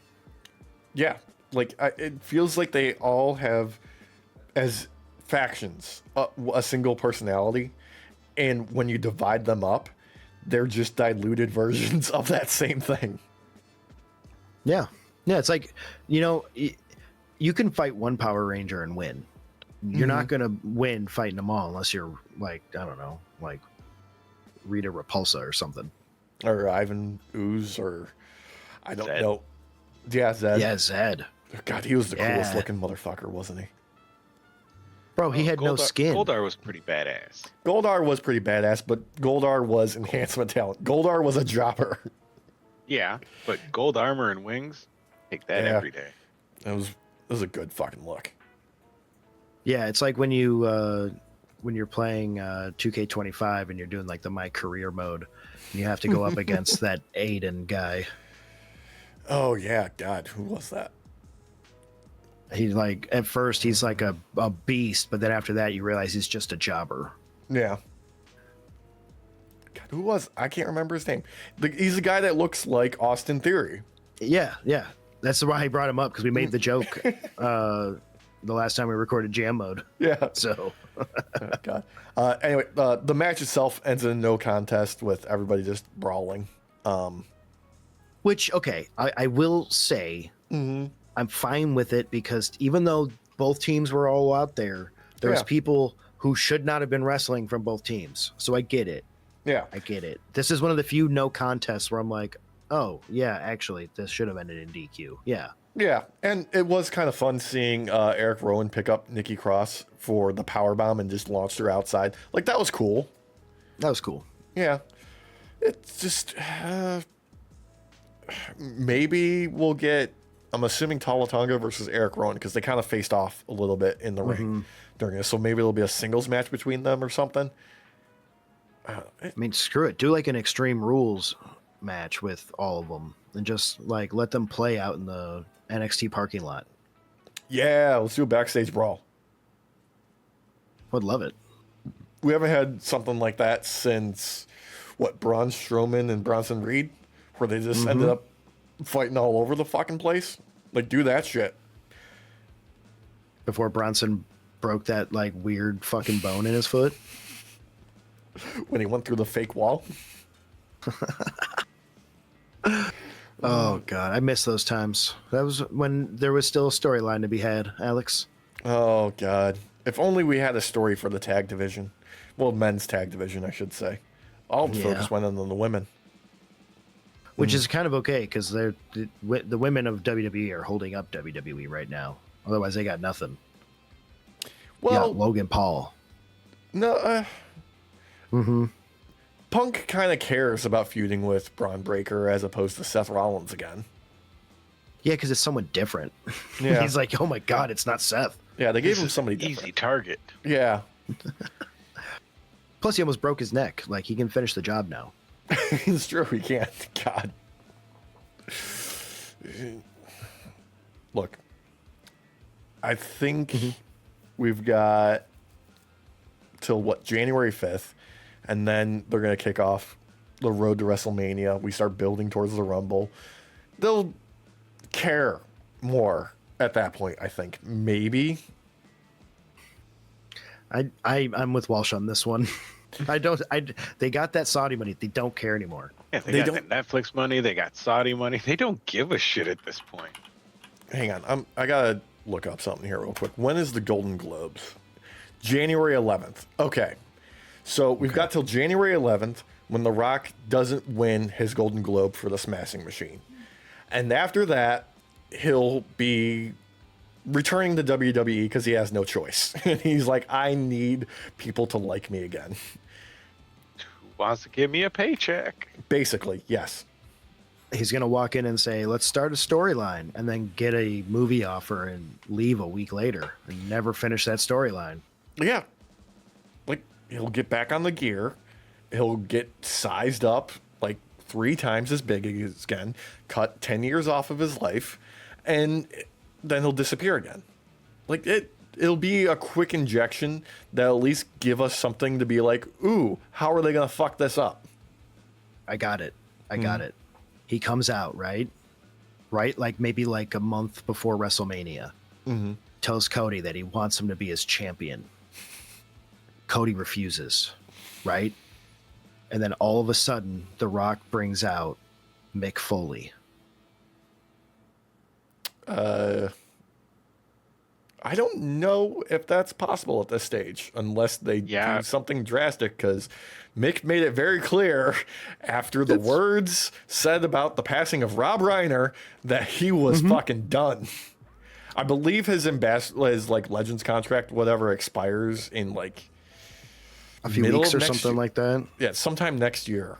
So I don't think they're really going to be able to make a play to bring him back for a sizable amount of money unless they really come down on their hands and knees and grovel at this point, because Jesus, he was pissed. How do you piss off Mick Foley that bad? My God. Yeah. Well, you go after Rob Reiner, who we may or may not have like willed into existence by bringing up fucking Stand By Me. Yeah. I'm sorry to the Reiner family if we YouTube cursed him. I'm so sorry about that, because I genuinely enjoy every one of Rob Reiner's movies except for like North. Yeah, you know what? Yeah. You know what? It wasn't that bad. Little Elijah Wood, one of his first roles. Yeah. I believe oh God. What was it Ebert who said that he hated that movie? Yeah. They hated some good movies. They hated some good movies, but I don't think he hated any movie more than that, except for maybe Freddy Got Fingered. That movie is a gem and is proof that they didn't know what they were talking about. No. If you go back and watch it as Frodo the younger years. I mean, if this movie gave us bangers like Daddy, Would You Like Some Sausage? Like, come on. I think I'd rather just watch This Is Spinal Tap again. No, you see, these go to 11. Just for the scene where they're walking through fucking airport security. He's got the cucumber wrapped in foil. I knew someone was going to bring it up. Or the fucking... You gotta. The mini fucking Stonehenge. Can we go extra obscure and do best in show? No, that's Chris Guest. Yeah. That's Mighty right. Win. Yeah, that's right. Yeah. No, I mean, we could do like Stand By Me or A Few Good Men. Princess Bride, classic. Yep. Oh, could we do like an amalgam, like a mashup, like Jay-Z and Linkin Park, but do Stand By Me and It? Yeah, I don't see why not. Dude, my girlfriend has been getting so many of these like shipping TikTok edits between characters from separate franchises, like Paul Atreides from Dune and Anakin Skywalker. Like, it's like the person is editing it like they're in a yearning, loving relationship. Huh. So I don't see why we can't do that. So is Anakin out in the sand? Because he hates sand. Little bit. Like there's definitely one that she showed me where it's like him burning up, being like, I hate you. It's very entertaining. I just need Timothée Chalamet singing to him, being like, and I love you. We can make that happen. We can make that happen. Yeah. God. Speaking of making things happen, AEW Dynamite keeping up with making the C2 the goated tournament of the fucking year. Starting off with Jon Moxley taking on Roddy Strong in probably one of the most straightforward matches Moxley's had since he's dropped the belt. Yeah. Really? It showed why if you don't capitalize properly on the advantage you have against Mox, you're not going to win. Yeah, because legitimately, like before this match kicked off, I really thought they were going to pull the trigger on having Moxley lose. Me too. It seemed like the right moment because we've already seen these two go up against each other. We've seen how it plays out. Mm-hmm. It's just sometimes, you're giving your A game, but you should have given A+. Yeah, I'm gonna be honest. I was a little distracted during this match because I couldn't pinpoint where the inspiration for Mahdi's gear came from. I was between Snickers and Three Musketeers. It was one of the two. I got Three Musketeers vibe. Yeah, They're pretty much the same thing. they're very close. Yeah, they're very close. Super close. No, this one was great though. Like this was a submission heavy match as expected to be. Mox tried to keep it away from submissions as much as he could initially. Yeah, and he caught a good moment against Roderick with a what was it? the pile driver. Yeah, the pile driver. There's a name for it though. I just don't remember the name of it. It's he does the Gotch style pile driver. The Gotch style. That's what it is. Yeah. Yeah, there was also some great shit with the barricade and then brawling in the the crowd a little bit. There was where was it? This was in Manchester, in a fucking packed house of like over 10,000 people. Crowd was there for fucking everything, especially there was a tease of a pile driver on the steel chair, on the steel steps, but Roddy reversed it and just dropped Mox on his fucking back, like straight onto it in a sickening fucking thud. That was a great spot. The ref forgot that this was a regular match and other than the time limit, and allowed them to leave the ring for like 4 minutes. Yeah, I mean, there's the 20-second, I think, is the limit in the Continental rules, so to speak. But it is up to the ref's discretion when to start counting, apparently. The ref didn't start counting until he started going back. Yeah. Mox gets thrown over the barricade, Walsh, and hits a chair. Like, bounces weird off the chair. Looks great. Like a great looking, painful spot. And then all of a sudden you see the ref go, 2. They've been out in the crowd for 4 minutes. Yeah. Oh, God. Silly, straightforward fun. Great ending. Great ending. The fucking C2, the way that they've been building it this year has just made it more unpredictable than ever before. And that's kind of what makes it the best one they've done. Oh, yeah. This one, oh, God, this tournament has been amazing. There's just been baller matches all around. Yeah. Even with Darby being forced out and replaced by Jack Perry has just been fun. Who also got injured during the tournament. Yeah. Apparently, I don't believe he's been taken out of it though. I don't think he's shot. I haven't seen anything about that yet. Yeah, I think he just got banged up a little bit and he's okay because he was able to finish his match. But we'll see. It could change. They could just beat the piss out of him and have him lose the rest of his matches and fucking squashes. We'll see. I feel like we're gonna get a very convoluted storyline out of this at the end of the day, where his leadership is still going to be tested by the end of this. I say convoluted, that makes it sound like it's going to be bad. It's just going to be like layers to this. Yeah. Because Mox winning here, this is why I expected Mox to lose as well. Both going up against Roderick with his submission prowess, and then also this storyline of Castagnoli potentially trying to usurp the title of the leader of the Death Riders. Yeah. I mean, it's so strange that the worst thing of the year at the beginning of it is turning into one of the more interesting aspects of AEW. It's fucking wild, dude. Kind of like the Bloodline a little bit, where the ending of the Bloodline was the best part. I would say, yeah, the ending, from the introduction of Sami Zayn into the Bloodline till the end. Yeah. Mm-hmm. Ah, God. Yeah, Sammy will always be the best of us, though. Mm-hmm. God, have you seen the edits on social media for people editing Sammy's face onto Michael Jackson album covers? And yeah, he's I love it. New gimmick incoming. It's so good. Yeah, he's been posting them. Yeah. Love that shit. The one from Bad, where Michael Jackson's laying down. Yeah. He's got the white suit jacket on, the black shirt. He's just staring, mean mugging the camera. It's so good. Such a good spot. God.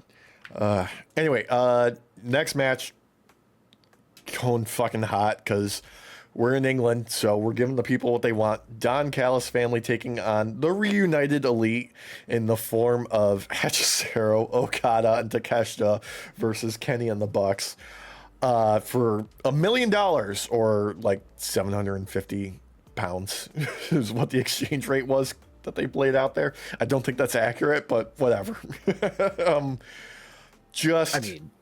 Yeah, good shit all around. Look, I know Kenny isn't in prime Kenny condition anymore, and we're giving him leeway. We're putting him into these multi-man matches to extend his career because he can't go like he used to. I would be okay if Kenny took some time off and just did a lot of physical rehab before he went on one final run, because this is okay. This is fine. But I really, really want a, like, Kenny going all out, like going out on his Shield singles run before he puts up the boots. But this is okay. This is okay. I don't hate this. He had a couple sloppy moments. He did. That were noticeable. Like, you can't deny it. But the overall match was still a ton of fun. And this is one of the things that I feel like is like a different mentality in AEW versus WWE. Because when you see fuck ups in WWE, you can tell that wrestler is like, God damn it, fuck my life. Yeah. Whereas in AEW, they're like, let's just move on. Let's just keep going. Yeah. I gotta say, I feel bad for Matt Jackson in all this, because at the end of this match, it was a lot of people being like, God, Kenny had some moments where he had that old spark, and Nick Jackson is a goddamn animal out there. But Matt was good. That's his story. Matt got his ass beat. He did. Like, no shade on Matt. He still put in a fine performance. But my God, the story of this is, good God, Nick Jackson can fucking wrestle, because he did some insane shit in this match. What I love the most about this match overall was that the Elite took it seriously the entire time, whereas the Don Callis family, about 2/3 of them took it seriously. Hechicero took it seriously. Okada and Takeshita fucking hate each other so good, you want them to kiss. This is an enemies to lovers story if I've ever fucking seen it. Walsh, this is two alpha dogs who cannot be second. It's two pit bulls in a junkyard fighting over a tire. It's fucking seriously. We're gonna find them making out in the tire in about a week. Yeah. Probably, actually, yes. Yeah. Meanwhile, poor Hechicero is out there trying to play peacemaker the entire time. He's like, no, stop fighting. It's so goddamn fun. Oh. When mommy and daddy are fighting, Hechicero will come in to try and break it up and mend fences and say, please, come on, guys. Remember, you love each other. You married each other. Yeah, Hechicero doesn't want 2 Christmases. Well, too bad, because Okada was not willing to play ball. Yeah. This is like the other thing I most love about AEW this year is just the continuing bitching out between Okada and Takeshita of who hates each other more. Well, because you have the older guy, Okada, who is like just loathsome of like knowing that this kid is his replacement one day and doesn't like that idea. And then you have the young buck, Takeshita, hey, young buck, knowing that he's the future and is like, get out of my way, old man. I know. It's a fantastic dynamic. And the fact that Don Callis is the entire time just blatantly ignoring it and forcing them together is just too good. He is hoping that his boys will play along if he keeps pairing them up with each other enough. Yeah. God. There was a great moment where Takeshita was trying to do like a double team thing with Hechicero, and Okada's like, no, let me do it. Me and Hechicero and then it just caused them to fucking smash into each other. It's so Oh, God, it was so fucking great, dude. It was so funny. Oh, God.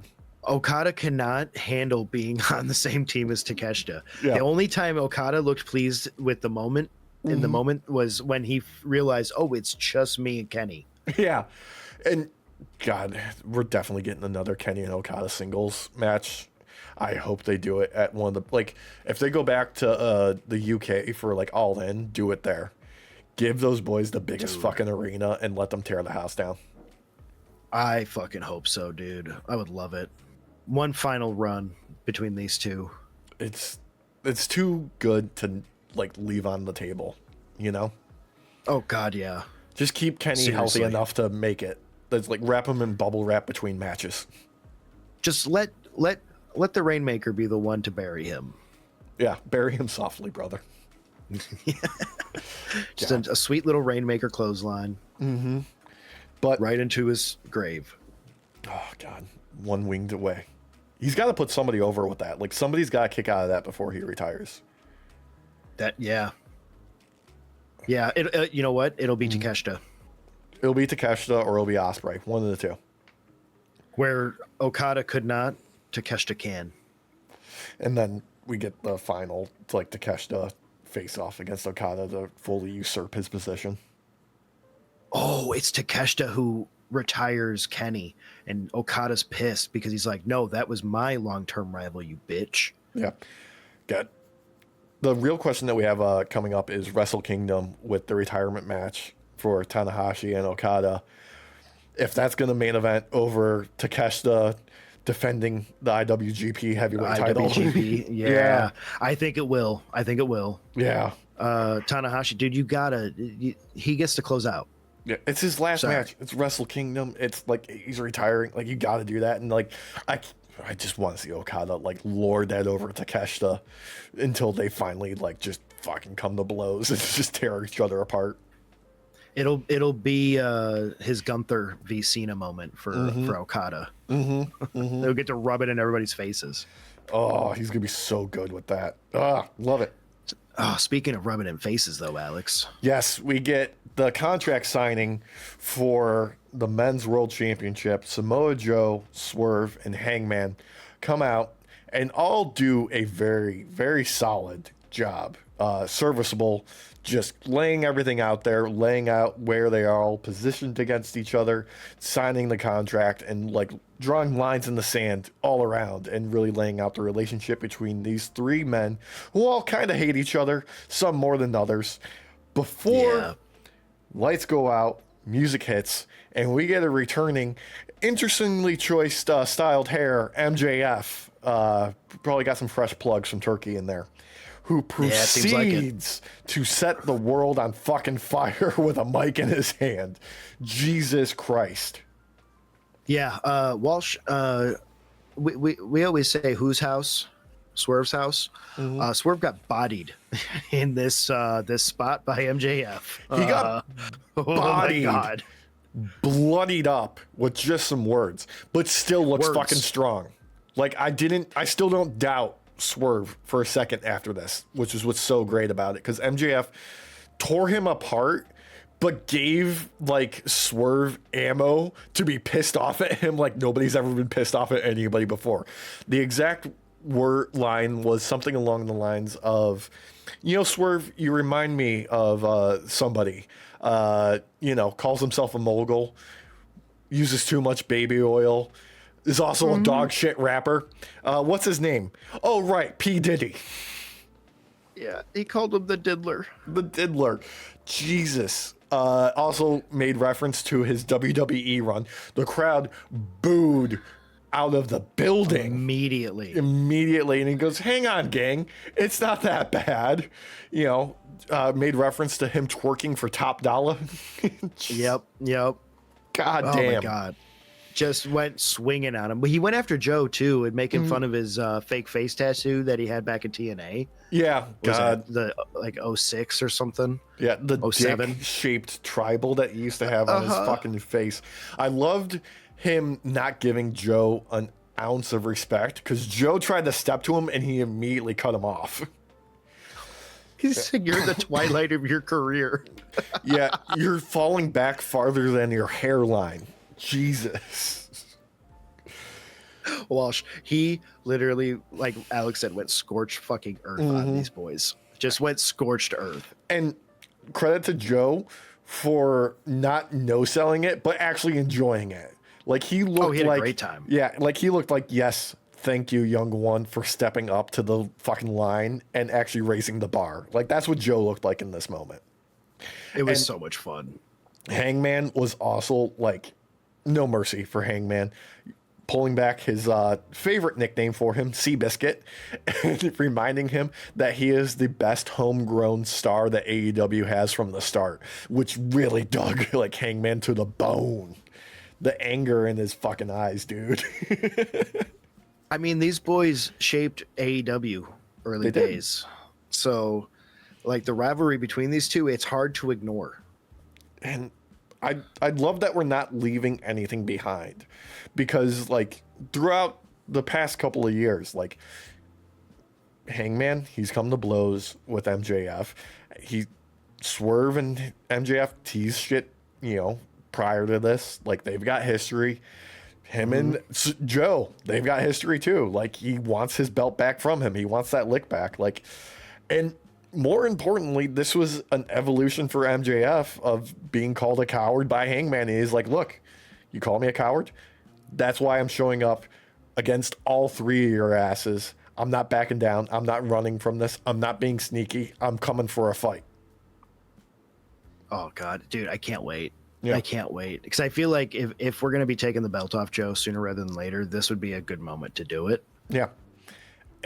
Or cement him as an absolute monster. One of the two.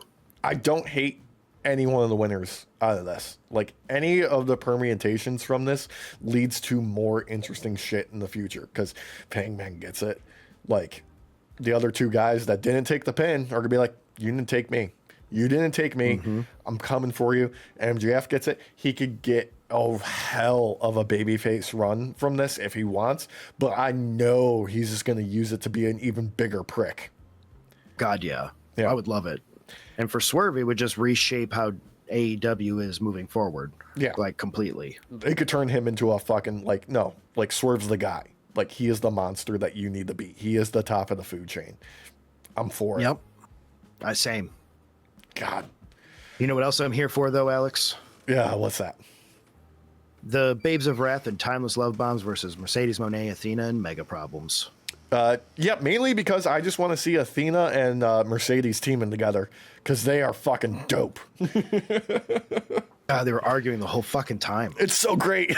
Like, them on the outside, like, bitching to each other about what they're going to do next was fucking choice. I loved it. Ugh. So much fun. This match was a great time. Everybody was just having a good amount of fun and going crazy. Like, Mercedes is like just out there like, you know what? I'm just going to push others in my way so I don't get hurt. Because fucking she pushed Megan Bayne in the way at one point when Willow went after her. Yeah. This was just, we're going to pack in another party match into this fucking long ass show. Let's have fun. There was just some prime silliness from Tony and Mina that made its rounds online, where Tony was like knocked out on the outside, but she was face down, and Mina was just shaking her ass trying to wake her up. I forgot about that. Oh, God. God damn. Those two, they just don't care. They're like, we're having fun.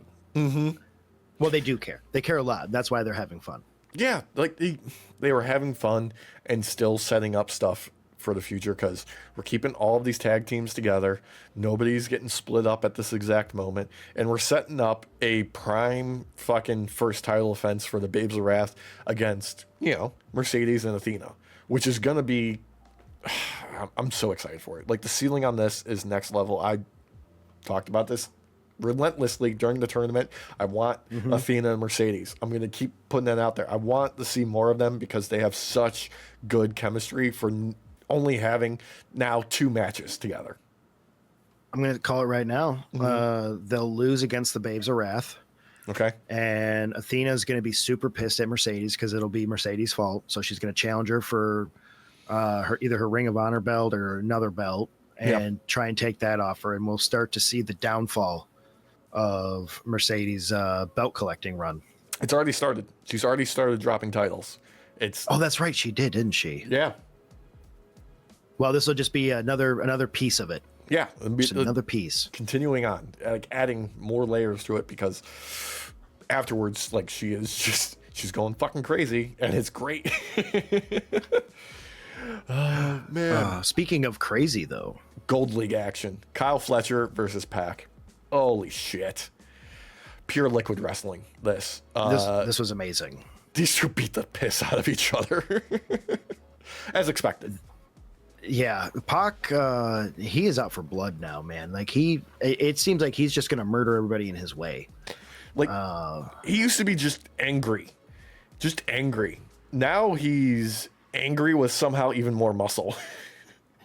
Extra muscles on top of the muscles he already had. Like his muscles started working out and gaining their own muscles. He invented new ones. Fucking science is gonna have to study him after he passes. Like, how did this happen? This shouldn't be physically possible. And somehow, despite bulking up, he can still hit that fucking black arrow like you wouldn't believe. I know, you would think he wouldn't be able to, but fucking hell. Like, they teased it a lot in this match, like the setup for it, which included some insane fucking reversals on the top rope before he could like get to it. There was really good fucking cutoffs. Fletcher was doing a great job of selling and registering a lot of these fucking hits, particularly one where Pac came off the fucking ropes and hit him with a clothesline and just turned him inside out. Just insane. Oh yeah. Yeah, that boy did flippies. That boy did flippies, Walsh. Oh my God. Do you remember Pac from WWE time? Back when he was Neville and he had a fucking cape. Yeah. Back then he was built like an action figure. Now he's built like a He-Man action figure. Yeah, sword inserted properly into the prison pocket. God, and of course, you know, they're in Manchester, so of course we got the fantastic chants from the crowd. He's our bastard. Yeah, he's our bastard. Yeah.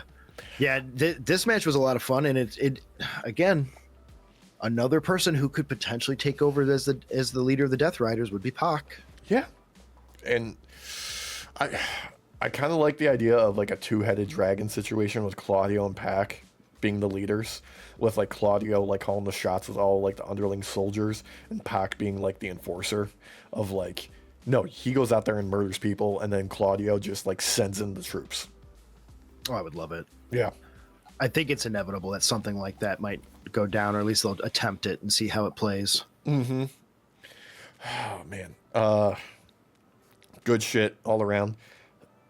Led to like the main event apparently of like what would be Dynamite is the Dynamite Diamond Ring Battle Royal.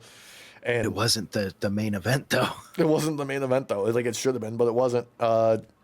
Surprisingly, MJF for like the first time ever is not involved in this.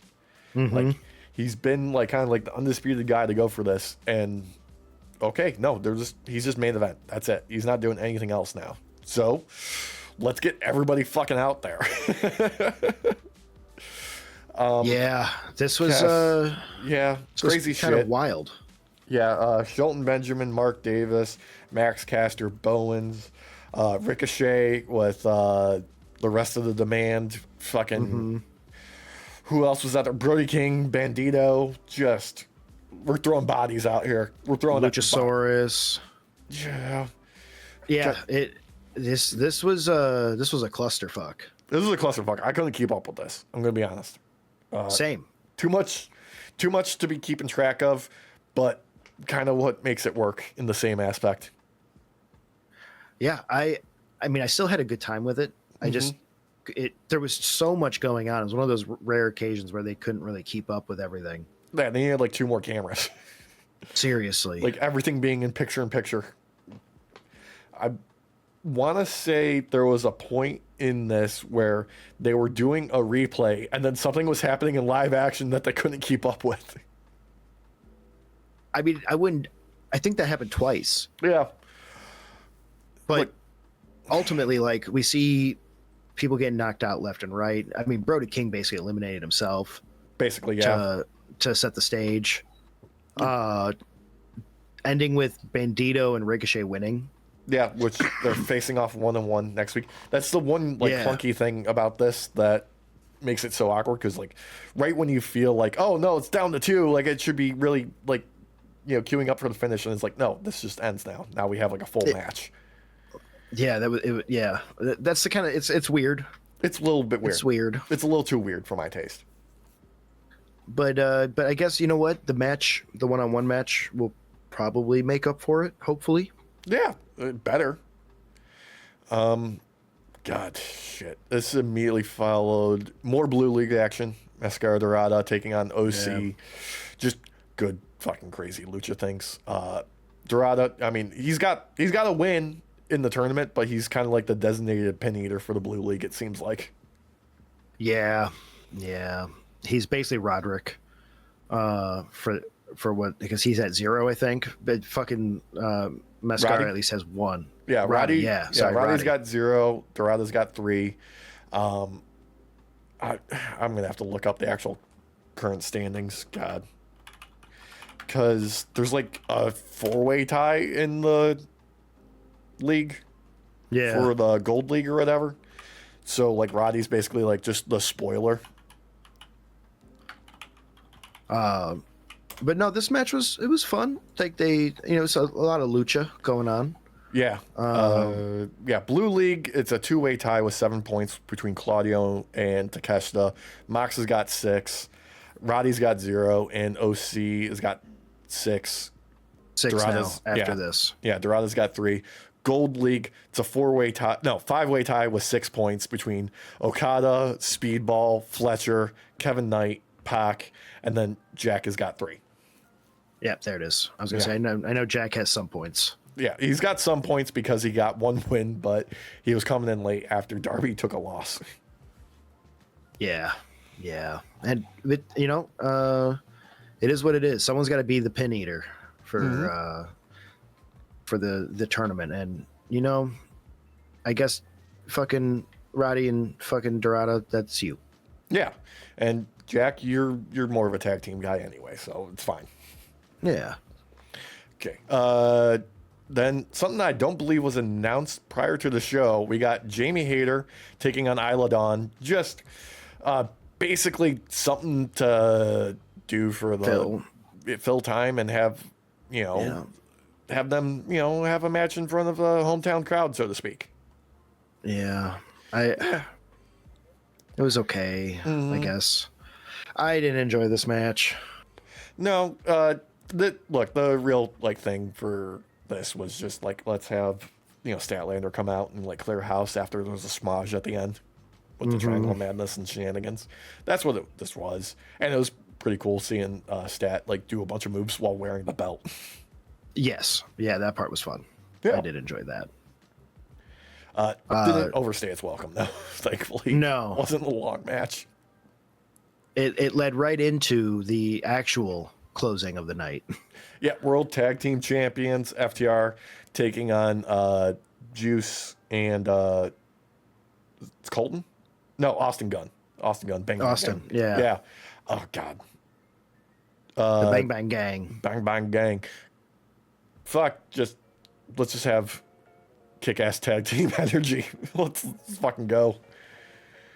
I mean, this was a lot of fun, and if you're not going to have fucking FTR on the World's End card, this is a way to make up for it, because this was a baller fucking match. I think they can still find a spot for them. I think they can still find a spot for them because, Jesus Christ, them being shit-ass motherfuckers is the perfect spot for FTR. Dax being a prick is amazing.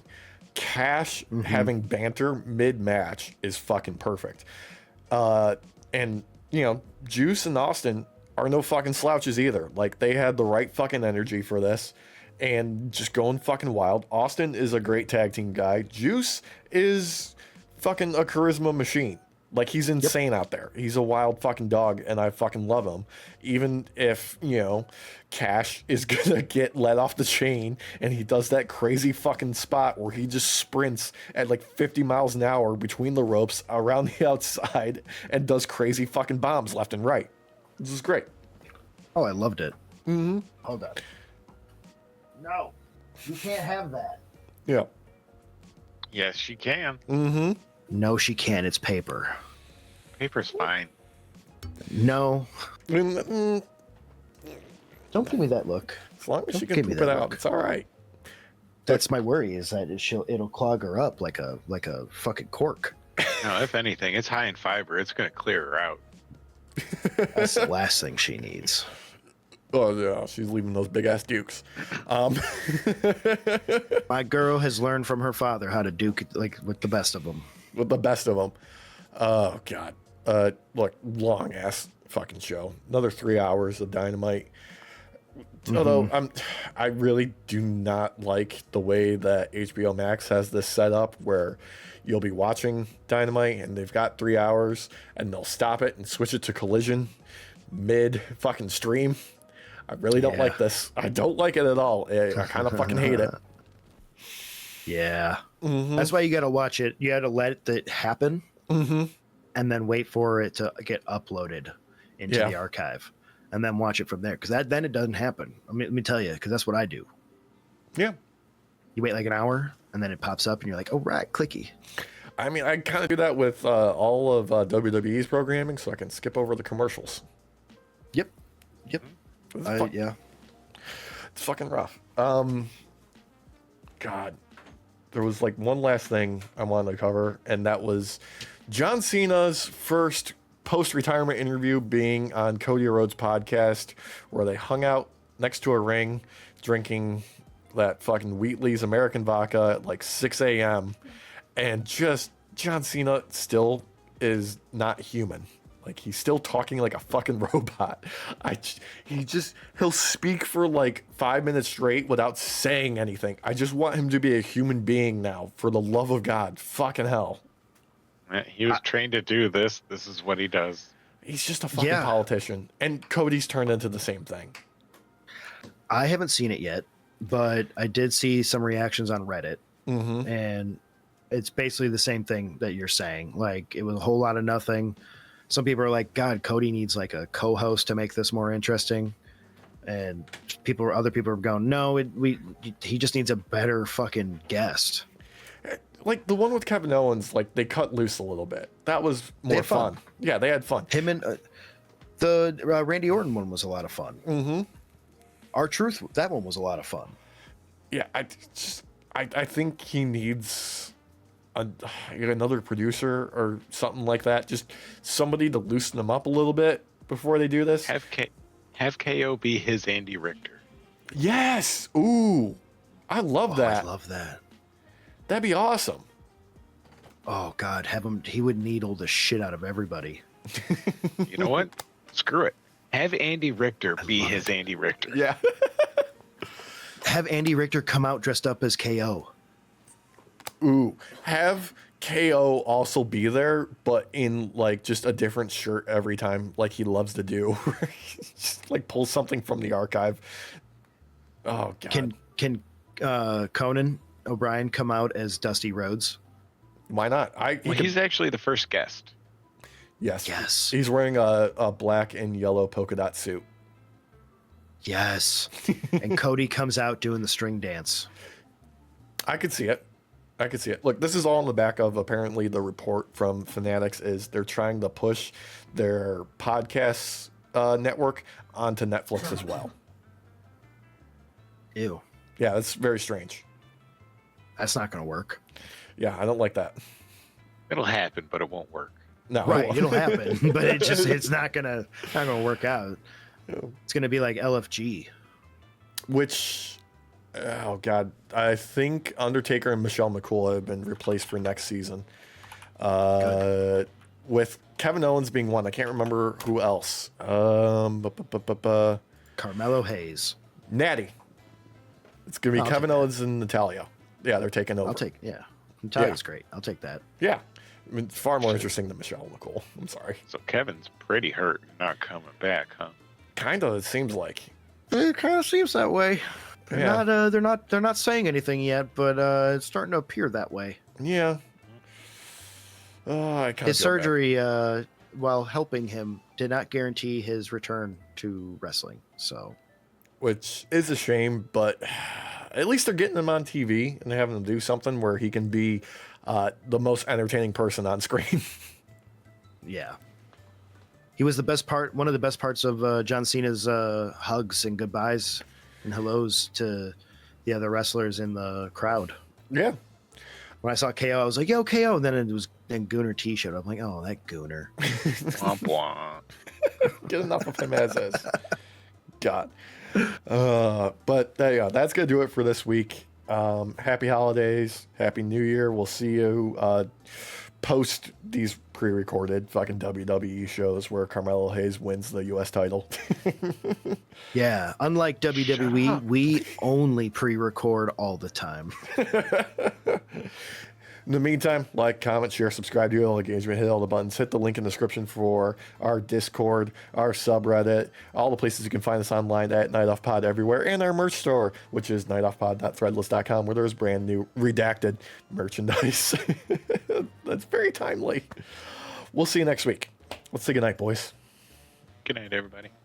Buenas noches, Night Shift. Feliz Navidad. Feliz Navidad. I want you to know there's a voice in the back of my head that every time wants to do Buenas Noches Night Shift just so Derek can't. Or like you just want to say title card. So he can't? Uh-huh. Yeah. It's so mean, and I didn't. I have that voice in my head that's like, you could just do it. Yeah, you could. Good night, everybody.